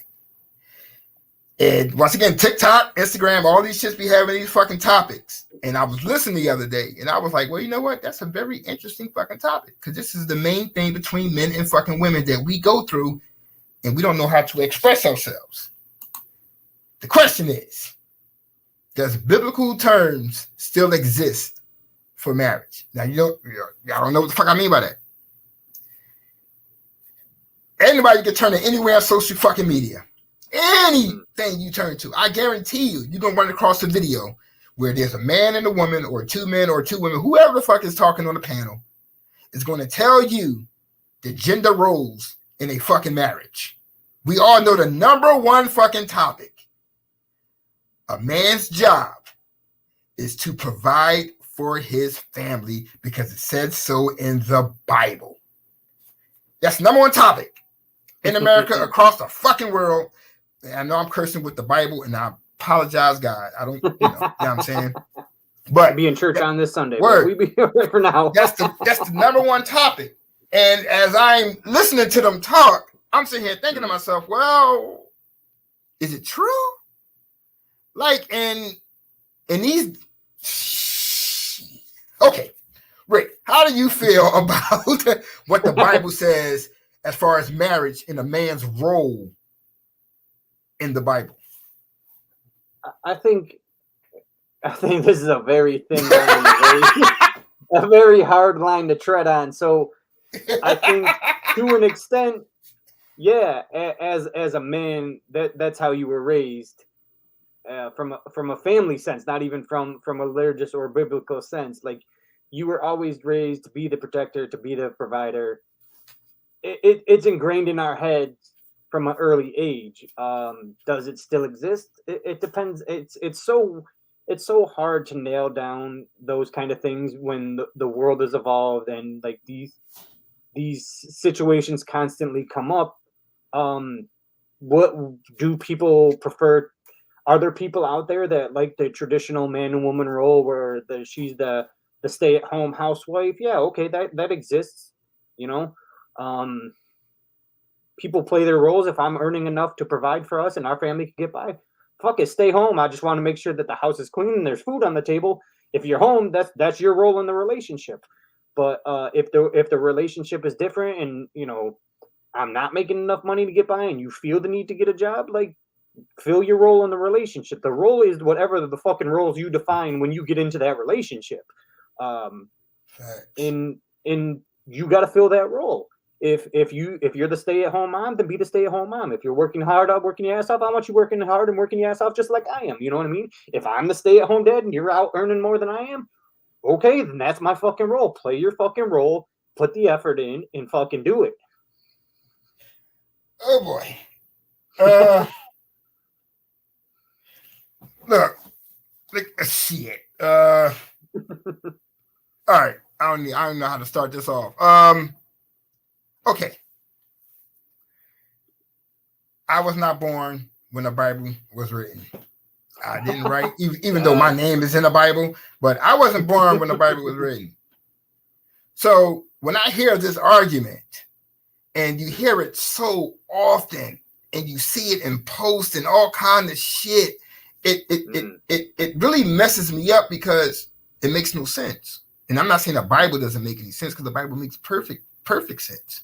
It's just the people don't make sense when they explaining the Bible, because they pick and choose what they want to use out the Bible, which I think is so unfair. And I'm not gonna say all women, because I know all women don't think like this. So some women out here will tell you in a minute, oh, well, the Bible says that a man should do this, so that's the kind of man that I'm looking for. Oh, really? But if I tell you to go in the kitchen and make me a sandwich, you're gonna tell me, nah, you know, I don't need to do that. However, but you just quoted the Bible to me, shorty. But if the Bible's telling me that I'm the provider of this family, and you are the wife, according to the Bible, what's your role? Your role is to take care of the house, the household, right? But you're telling me you won't go make me something to eat. But you're telling me I need to pay all the bills because the Bible says this is what I need to do. Then what is your role, shorty? See, you ignore the part of the Bible that's telling you what you need to do, but you are highlighting the part of the Bible that tells me what I need to do. This is where, and once again, I'm not blaming the Bible. The Bible says what the Bible says. However, it is 2024. Which, like, do you really think the Bible really dictates, really talks about these times? I didn't see no one in the Bible had a car note. I didn't see no one in the Bible having to pay a mortgage. I didn't see no one in the Bible having to go to Aldi's and spend $400 on groceries. I did not see all of that. I didn't see no daycare bill. I didn't see no college tuition. I didn't see none of that in the Bible. So I get what people are saying. However, our times are very different than what the Bible states. I mean, can a man hold down a household? Possibly. But as a woman or as a man, why would you sit there and watch your significant other bust their ass and struggle, almost damn near dying, working themselves to death, just because the Bible says that man is that provider? Your man working 3 jobs, killing himself. He ain't got no time for you or the kids. But you want to steady quote this Bible sense that he need to take. Your man is out here dying, B. But you want to sit back and be like, oh yeah, well the Bible says that he should be that provider. Boo! Your man needs help. As the Bible states, you are the helper, right? That's what the Bible says. That's kind of where the interpretation needs to be. You are a provider as a male. You are a provider. You are a provider of the means of income. You're a provider of the household. Blah blah blah. The other person, that's the role they take. They're providing a clean home, a taken care of home, a food on the table. You're both still providing something. You know what I mean? It goes back to whatever you define your role as. If you're that role of a stay-home mom or the wife at home, then you're still providing. You're just providing different things. You're providing the taking care of house. You're providing the food on the table. You're providing the getting the kids to school. You're providing teaching them right from wrong while you're home while that man's out busting his ass. If you're not doing all those things, you ain't providing for nobody either. Now, the other part, and Rick is correct. The other part is the same thing we talked about earlier. I think it was the A top priority. I made sure I put A top priority. And like I said, people, I'm human. So if you saw something, if you see something in the Bible that I missed, please go into the comments and let me know that I messed up somewhere. Because I checked. And like I said, I could have missed it. I really could have missed it. The Bible never said that the man is the sole provider. Because it also stated that the women were out selling merchants. Meaning they was out selling something while their man was out there doing, I don't know what they did back in the Bible days for work. I have no idea. Like they didn't know, you know what I'm saying? Like sandals. Yeah, you know what I'm saying? Like they didn't fix skyscrapers and all of that nature. But however, it did say that the women were also out working as well. So the Bible never states that the man is the sole provider. Once again, pick and choose what you want to pick and choose in the Bible. That's the case. Hey, no fornication. No sex before marriage. Oh, don't be spreading that word. Well, no, I'm just saying. Once again, it's like you're saying, they are picking to choose what parts of the Bible they want to discuss while ignoring the others. If you're gonna keep it 100, keep it 100 all the way through. That's my point. That's my point with that. Yeah, it's funny, man, and this is where. And I'm not going to get into it because I don't need that whole fucking headache. That's where a lot of the political bullshit is right now. People picking and choosing what they want to believe and what they want to spread. So, like, if you're going to live that life, then live that fucking life. Don't half-ass it just to live your life the way you want to. Facts, like, look, and do what works for your family.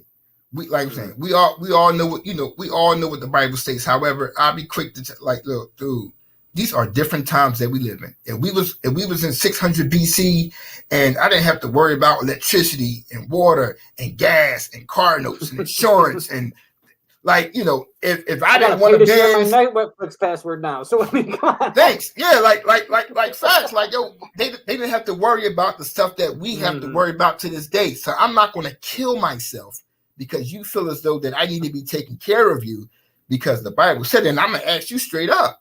Like, well, before we got married, did I hit it? If you say yeah, then please, all that Bible talk goes out the window because you ignored it the minute you dropped your drawers for me.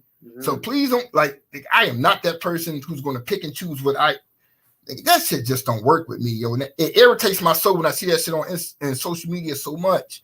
And it's like, oh, well, the man does this and the woman's job is to do this because the Bible says this. I'm like, man, shut the fuck up. Because you pick and choose what you want to pick and choose out the Bible. You just had a cheeseburger last Friday, bro. Don't play with me. Yeah, I'm saying you're a vegan and shit, but I saw you eating I saw you eating ribs the other day. Right. Like, yo, come on, man. Like, please, listen to that. Like, I mean, look, marriage is sacred. We know that. God did not believe in divorce. And yet we are sitting out here getting divorced. I've been divorced twice. So who the hell am I to pick and choose what I say out the Bible? I cannot come and quote to you what God said if I'm doing exactly what God said not to do. Right. I'm a hypocrite. Man. Right. He said that, you know what? I don't know which one of us is right. I'll ask him when I meet him. We'll figure it out till then. Facts. Meet me at the pearly gates and we're going to sit here and decide because at the end of the day, tell us which one of us was right. That's the case. We all going to hell. Like, we all going down there with the devil because we all done like, hey, man, look, bro. Look, I've been married 2 times. I still believe in marriage. Like, Right. facts. Just because it didn't work 2 times don't mean that it would never happen again. I just need to make sure that I'm on my shit. You know what I mean? And I'm saying I'm trying to live up to the Bible. I'm not trying to live up to the Bible. I'm trying to live up to me and to her. In a sense, yes, God, because somebody can sit in their house right now and write a new Bible, and it'll go viral. And they're like, "Oh, this is the new Bible, New Testament." Granted, it's going to happen. It's going to happen again because that's the world that we live in. Someone don't like the rules, they're going to try to rewrite and change the rules. So, it is what it is. My job is to make sure that we are okay as a family, and your job is to make sure we are okay as a family. That's why you get married. It becomes a union. It becomes one. Is one person greater than the other? If you want to see that, then that's how you see it. My belief is we are one. We lead together. Because if you let me lead, we might go off a fucking cliff. Because I ain't fucking perfect. I need somebody to be like, yo, stop. But if your job, if you're going to sit here and be super submissive to me and be like, yep, I see Mark about to lead the whole family off the cliff. I guess we're about to die today. I don't want to marry your ass. I need you to pull me by the neck and be like, nigga, if you don't stop right now, that's what I want. Plain and simple. I'm sorry if that goes against what somebody believes, in their Bible. I apologize. I will consider myself a leader because it is what it is. But I need that person to let me know when I am wrong, when I am doing wrong. Just because you think I'm a leader, it's okay for you to say, "Yo, my dude, that's wrong." Because I would leave this. I would gamble all our money away one day. I need you to come smack that. You know what I'm saying? Like, yo, that's what I require. Yo, I require my wife to be as important to the family as I am. That's all that I am saying. I want her to be got just me the as voice of important reason as I when am. I'm not. Thank you, because man, I can do and say some dumb shit, but I need her to be like, "Yo, bruh, that ain't it." I keep preaching this old statement, man. We're men. We do dumb shit. We don't grow up. We just grow old. Like Facts, like man, look, that's about all that I need in that joint, yo. I just need that. Yo, I gotta hold on, before I go to the last joint, right? I gotta ask this question. Oh my god, because my son was going to the prom, and my whole thing was I think he was scared to ask the girl. I mean, real shit. The girl that he wanted to go to, I kept asking him like, "Yo, you gonna ask the chick? You gonna ask her?" And he was a little shaken by it. So Rick, even as a man, and I hear it from women, is it intimidation? Is it a real thing when it comes to the opposite sex as a man? Like, are you intimidated by a female?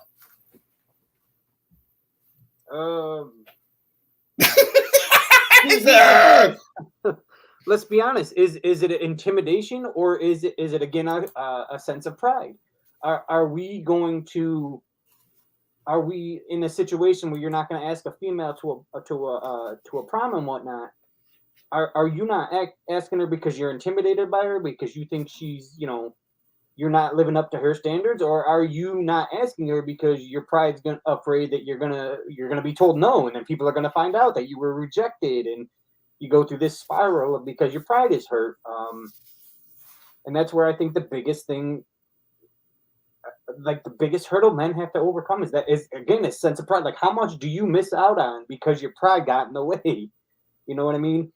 We had the conversation few shows ago. We were talking about, does a strong female, are men scared off by a strong female? And I don't know much that they're scared off by them, but like, let's be honest, the guys that go for strong females are the ones that are being challenged to do better, to be better. The ones that don't like a strong female presence are the ones that think they're the greatest gift to the world anyway, so they're not growing and not trying to be better. So I don't even know that, like, as men, we're intimidated by it as so much as we're too focused on whether or not it's going to hurt our pride.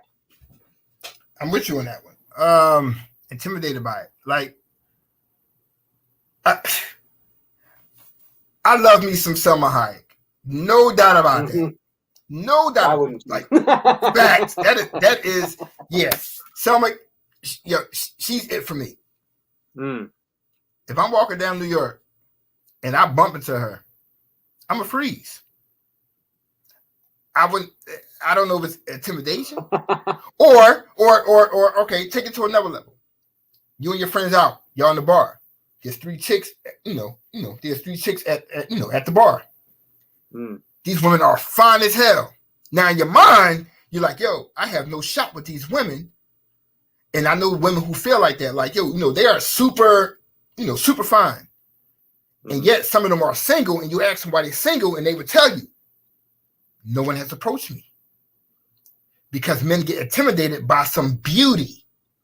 You like the first thing you're thinking is, well, damn, she with somebody, she's married, she's in a relationship, right. Because we gonna keep it a buck because she's fine as fuck. That's the first thing you're thinking is she has somebody. And then if by some chance you do get to know her, she'll tell you in a minute, no, I don't have anybody. And your mind is like, stop bullshitting. That's because most men are intimidated by that beauty. Because you're thinking, oh man, she's too fine to be fucking single. Same thing with me. I'm fine as hell. You know what I'm saying? But I'm saying, you know what I mean? But most men will see that and think that, like, yo, she's just too fucking fine to be fucking single. So you just go the other fucking way. Knowing she probably sitting there like, why the fuck this motherfucker ain't come talk to me? Right. Well, that's just it too. Because I think the weirdest part about it all is at the end of the day, maybe if you think of it in terms of intimidation, okay, so if a man is intimidated, I don't even know so much if it's intimidation or if you don't want to put in the effort because you feel like a million other dudes have put in that effort and she's just going to turn you down because she's tired of hearing that shit. Like, let's be honest, like you can go on any girl's fucking social media and see 300 fucking people comment on how beautiful this girl is. Are you really going to put in the effort and say, what am I doing that's different than anybody else? Because you're going to be like, I ain't going to stand out at all. What the hell is the point? She got 300 of those dudes saying damn the same good thing point. I was just about to say. But you know what? The wildest shit. And I've seen this happen. And I've had this happen. Once again, later on, once you get to know her, what she would say, I was waiting for you to comment. Yeah. And you're sitting there like, well, I saw 300 other motherfuckers saying, hey, good morning, queen. Hello, beautiful. So I'm like, what the fuck can I say that's catchy enough to catch your attention? But she was like, yo, I wanted you to say something the whole fucking time. But once again, if we got intimidated by that fucking beauty or we got intimidated by other people addressing her beauty, and we was like, you know what? What's the fucking point? It's like that old Facebook meme. Tell your girl you're beautiful because 3 dudes down at the gas station already. That's some real shit right there. I don't know. Like, I mean, have I ever been intimidated by a woman and her beauty? Fucking real, I had. I mean, you see women all the motherfucking time. I live in fucking New York. Like, hey, that woman, she look good as hell. She must be married. You might see her somewhere on fucking Instagram. Like, I'm single as hell. You're like, well, damn. All right, miss out on that one. Well, shoot, I might not be intimidated, but I'm going to be dumbfounded. My brain's going to shut down for a few seconds. I'll be like, yeah. Oh, yeah, what's up? Yeah, like I said, if I see something I like, I'm be like, oh. Yeah. But yet I get in a group chat and talk all kinds of shit about someone. Like, yeah, if I need something. But I'm still asking, like, oh, shit. I let you in that one movie that yeah, I forgot the name of that motherfucking movie. But you look good as hell, girl. Hold on, where we at before? Well, what did I do with the damn banner joint? Because I just saw Joe post it. I think Joe had posted it real quick because we got one more topic. Oh, here we go, right here. Everybody know that 8:30 we have the AFC North and AFC South preview show. That's NFL. You know what I'm saying? So smash the like button and subscribe to Team MBS Media. So Team MBS about to talk football in the next 45 minutes. Once again, I left college. Probably a lot less cussing, Yeah, hell yeah. You got the AFC North and the NFC South. Well, them coaches probably cursing their own self out. But the fans cussing for sure, but that's a whole different thing. That's next year. Now, the last topic is, I say this for last because I know this is not really a Rick topic. I hope it's not a Rick topic. Rick motherfucking holding out on me all these motherfucking years. As I was saying when I first came on the air, my kids are older. They have seen shit. They have heard shit. I guess once they got hair in their balls or whatever the case may be, they decided to approach me about certain shit. I've kept them in the dark for years. As they get older, once again, that tough love. I want them to know what life is, and I want them to know how I fucked up in life, that they don't travel down that path. So my youngest, as we're talking, because my kids have witnessed it a few times. They have witnessed me get arrested.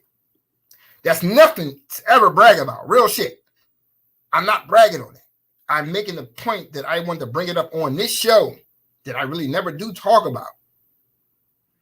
Because I don't know who's going through what. Real shit. Mm-hmm. To have your kids watch you get arrested. And my son asked me straight up, what was prison and jail like? And I posed this question to somebody before, years ago. We was talking about the shit. And honestly, they response was like, yo, what's the difference? At that point, then I knew that, for one, this person had been locked up before. There is a difference between fucking jail and fucking prison. Jail is when you get a fucking speeding ticket and they take you the fuck downtown. And, they pretty much will let you out the next motherfucking day. So for me, I don't even know how to say this shit.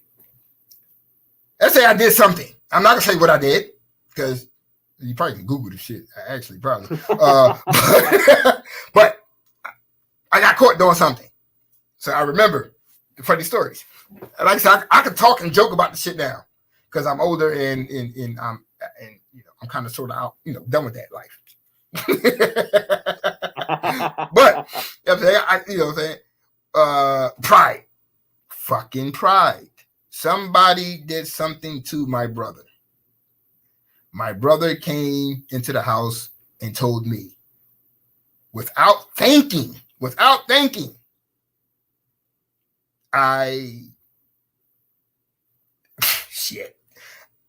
ran into this person's house. I tied this person up. I got accused of kidnapping. And like I told the judge, I didn't kidnap nobody, Your Honor. I took him from downstairs to upstairs in his own home. The judge thought I was a fucking comedian. But to me, I'm dead ass fucking serious. When I think of kidnapping, I'm thinking somebody pull a motherfucker in the trunk of the car and drop him to fucking Mexico. But, like the judge told me, you tied him up, you did this, you took him from one place to another. As kid, I'm like, what the fuck I do? Kidnap him from the bedroom to the fucking living room? Like, once again, I'm not cut you off, but one of the funniest things I learned this, learned the definition of kidnapping is moving someone 3 feet from where they are against their will. See, that's some bullshit, though. See, that's the shit that they try to tell you. Like, that's not what the movies say, though. You know what I'm saying? So that was, and see, Rick saying that. Nothing. What? Rick saying that is the reason why I kind of went off on the judge, because I'm like, yo, nigga, that's not. I'm like, yo, I didn't move, like I didn't take son anywhere, B. I just took them like I was upstairs, downstairs. Now, mind you, okay. So anyway, got caught. I was already, they put me in jail.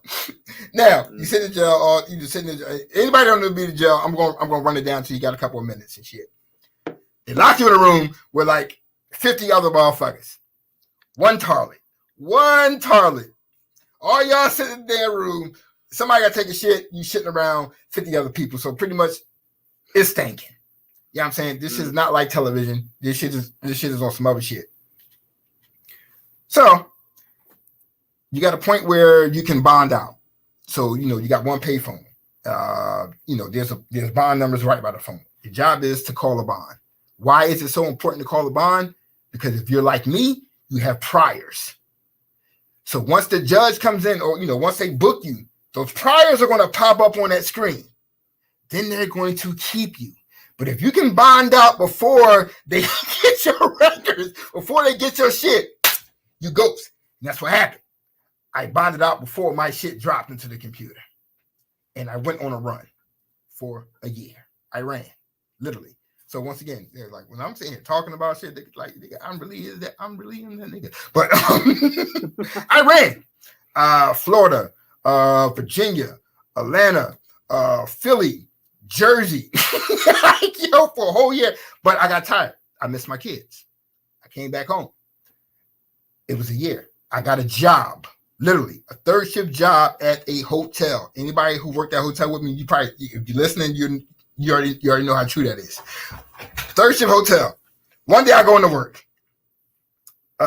There's a man. He comes at about 2:00 in the morning and said he got to use the bathroom. I ain't paying no mind. It was Waffle House right across the street. So I'm thinking maybe it was full. He just had to go to the bathroom while I'm in the hotel. Paying no mind.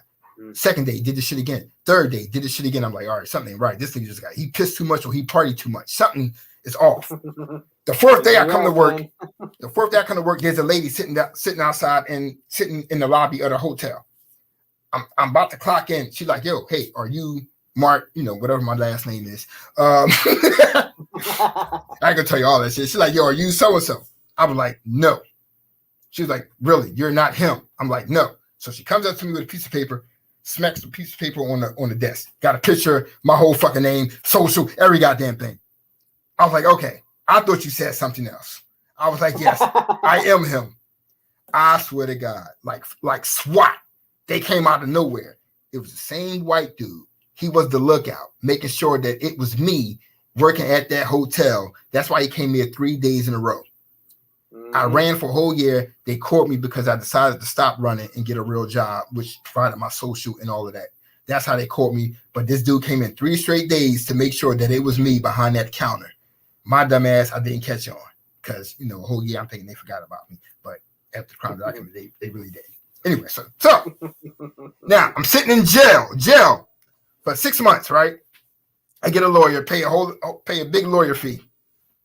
This dude is telling me, like, hey, you about to go home. So the day of my trial, right? I'm like, yo, I'm giving away all my food, my canteen. I'm like, yo, niggas, I'm out. I'm going. I get to court and the same shit Rick said. The law is, if you transport anybody, that's why when Rick said I started laughing and shit. Same shit he applied to me. And in my smart ass mouth at the time, I'm like, yo, that's not what happens on television. I'm like, I didn't take this dude 3 feet. But then in my mind, I'm like, I really did. I really did. So mind you, by my paid lawyer, I'm thinking I'm going home. Mm-hmm. So I'm giving away everything. The judge is like, nah, we're going to send you to the 5 years. I was like, for moving this motherfucker from upstairs to downstairs. Now, that's my son was like, what was prison like? Jail was one day. Prison is fucking totally different. For one, anybody listen, please, I don't mean this in a joking way, but I just mean this in an straight way. You eat better. like, yo, in jail, your food is cold by the time it gets to you. In prison, you go to a mess hall, you go to the cab, you eat, you're getting real food. It's like a little buffet. Well, it's not a buffet. You only eat one time, but they putting your shit on a plate, kind of like the movies and shit. But this is where it get real. For all you homophobes or whatever you want to call yourself, bruh. 3 shower heads, no doors, wide open. Y'all just butterball naked together. And every door is open to the guards post. So now we have women guards there. So if you're not comfortable in your naked skin, do not go to prison. Because every female guard or every male guard, their main job is to pretty much watch you in a shower. If you like taking a shit or a piss in privacy, there are no stalls. Like we literally taking shit, smoking cigarettes, passing to the next person.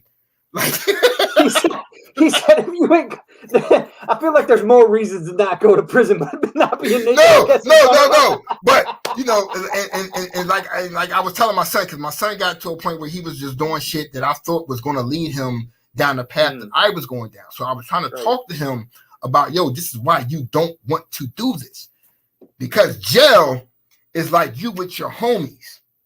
Prison is statewide. They're going to put you on a bus. Like North Carolina, if I'm not mistaken, I think they had like 70 something fucking prisons. So you can be in one of 70 prisons with motherfuckers you don't know, or motherfuckers you got beef with while your boys went to another fucking prison.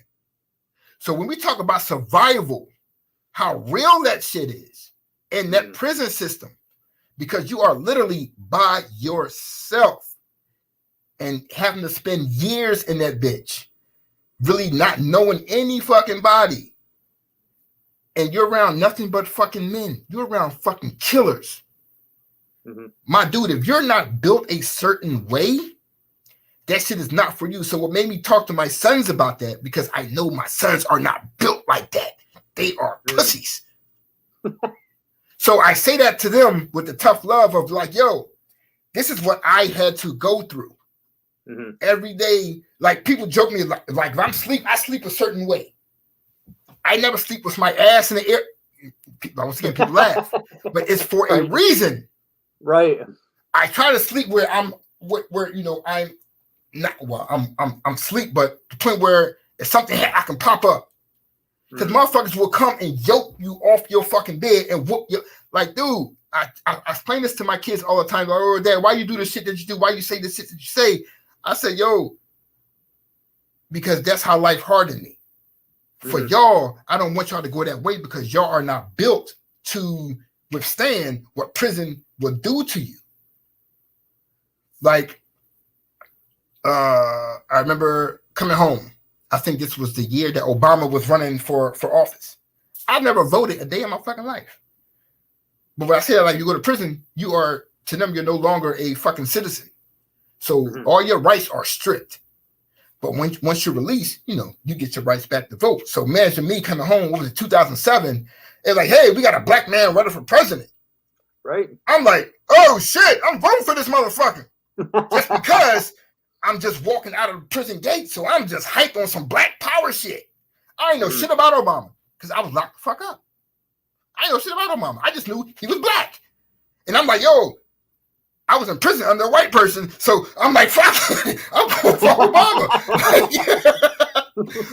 But once again, that was me explaining to my kids that you're no longer a citizen of this country when you're locked up. You are a OPIS number. OPIS number is pretty much your prison social security number. 0928359. Nigga, I still remember that shit. I will never ever forget that.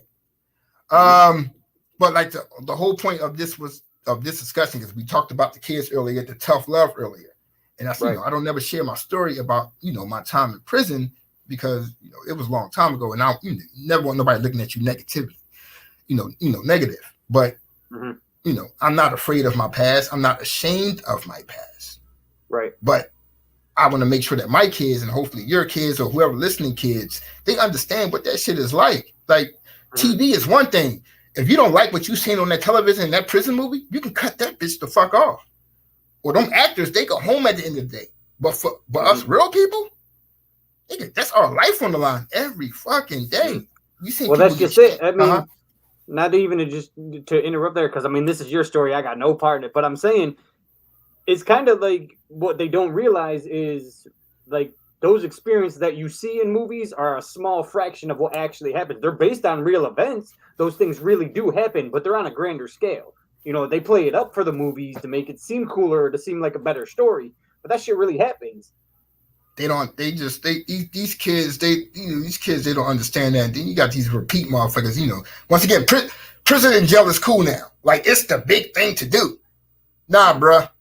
All I needed was that one stint in fucking prison. That one stint. And I'm like, yo, I'm changing my whole motherfucking life. Like, I tell them motherfucking minute. If I'm getting on the train, you getting on the train, you bump me, I'm going to say, my bad. Because I do not want to end up in that position again because I know my anger. I will fucking kill you. However, I ain't going back to prison, bro. Like, when the movies be joking, like, yo, motherfucker, it's going to be 12, it's going to be, 12 in a box, but y'all going to carry me. I mean that shit. I am never going back to that motherfucker again, bro. Mark said, I will do every podcast show we got to do. and once again, and I know we lose some time, but it goes back to what we talked about earlier. You got felons. For anybody that's listening, you're a felon. Yo, it's not the end of the world. There are jobs out there for you. I know I just skipped a whole nother joint, but because people sitting there, oh, I'm a felon, I can't find a job. I ain't gonna tell you where I work at or what I do, but I once again, my pride. I was afraid to apply for certain jobs because I am a 3-time felon. So I'm like, no one's going to hire me because I am a 3-time felon. So, you know, there are ways to get around that. But the first thing you have to do is get out of your own fucking way. So please start your own business. Another thing, please, most states, y'all, after 10 years, you can apply any motherfucking where, because most people only do 10-year background checks. So that's a little tidbit of information for you little motherfuckers. There you go. With that said, look, it's time to motherfucking go because Team NBS got a whole NFL show coming on. I know y'all were like, why the fuck did he sit here and talk about prison? Like I said, the show is about therapy, and somehow, some way, I needed to get that shit off my motherfucking chest because that's something that I never, ever fucking talk about. So I feel a whole lot better that I got that shit off my chest. That is something that I carry around with me for the past 17 fucking years. And I never talk about it. I never talk about my fucking prison experience or what I did to get him here. We say it all the time, man. We don't shy away from topics here. We're going to discuss it all. Fuck it. Let's go. Oh, yeah. Real shit. I need that fucking couple minutes of therapy. It, like I said, it probably meant nothing to y'all, but it meant the whole fucking world to me to get that shit off my fucking chest. With that said, we will be back next week with I don't know what fucking topic, because y'all know how me and Rick do. We don't know what the fuck we're going to talk about next motherfucking week, but y'all can see that motherfucking rich kid beer in the back. That shit is kind of hot, ain't it? This shit, though. You know what I'm saying? Word. Nice. But I'm about to eat. This time next week, I'm going to be on vacation. We got plenty of ideas, but we Oh, facts. Shit, 8 o'clock. All right, they got 8:30. I know Joe probably like, these motherfuckers need to get off the air. You know what, Joe? I get off the air when I feel like it, son. I get off this motherfucker 8:29. Listen, he will move you 2.5 feet to this time, man. Oh, Rick got jokes. See, that's why I never talk about it. I'm going back in my little cubby hole. No, but that's serious, man. Thanks for sharing that shit. It's one of those things. Let's be dead honest. Like I known those things, but I didn't get the whole story. So I was glad to be a part of it, man. I was kind of trying to shut up and let you say your piece. No, I just said because it was some funny shit, man. Like, I get into them stories a little bit later. I got mad funny prison stories and shit. I coached the basketball team the whole night in prison. But anyway. You think LeBron will be doing this? No. See, Rick got jokes. See, that's like telling Rick no more shit. But no, real shit. The bug part is that about me, man. I'm boring as hell. The bug part is that all y'all that be live, y'all sit here and listen to all this shit the whole show. Like none of y'all don't leave. Y'all just sit here and listen to it. These dumb motherfuckers. That's what like these dumb motherfuckers. This nigga talk about prison and shit. But no, real talk though, I do want to, thank y'all for letting me get a lot of that shit off my chest. Once again, as men, like I said, we don't talk about a lot of shit because people view us differently when they start to know how we, feel about shit. They look at you a little funny. How y'all look at me now? I don't give a fuck. Because for one, y'all know if I do catch y'all, it's possible that I could tie you the fuck up. But now you know the whole story. Let's be real. Yo, I be trying to tell them niggas in the chat, like, dude, son, I'm really, really, really about that life, yo. Like, nigga, I'm really, really about that life. Like, you need to stop fucking with me in these chats. Because I will, nigga. I am that nigga. I'm about take that your life. Shit from Cowboys fans, bro. Word. Like, yo, son, I will get you, son. But no, I ain't committed crime in like 10 years, so y'all good. But on the real though, thank you for another great show, man. Like I said, we just come in here like to have fun. We want to laugh. We want to make y'all laugh. That's all it is, man. You just want to have some damn fun. We want to see y'all again next Tuesday. Just get ready for the AFC North, AFC South, if I'm saying that shit correctly. NBS preview, NFL preview show brought to you by Team NBS. I'm going to go heat up my motherfucking pork chops and rice and beans. I live in the Bronx, so you already know what that's about. But I'm about to go eat that shit. I have no idea what the fuck Rick about to do. I have no fucking idea. He probably about to go play that damn piano in the background and shit. I don't know what the fuck fucking about to do some old Liberace type shit at the moment. I ain't got that much style, bro. But no, let me stop this damn 803. We should be off the motherfucking air. But no. Once again, thank y'all for coming out. God bless. Good night. Later.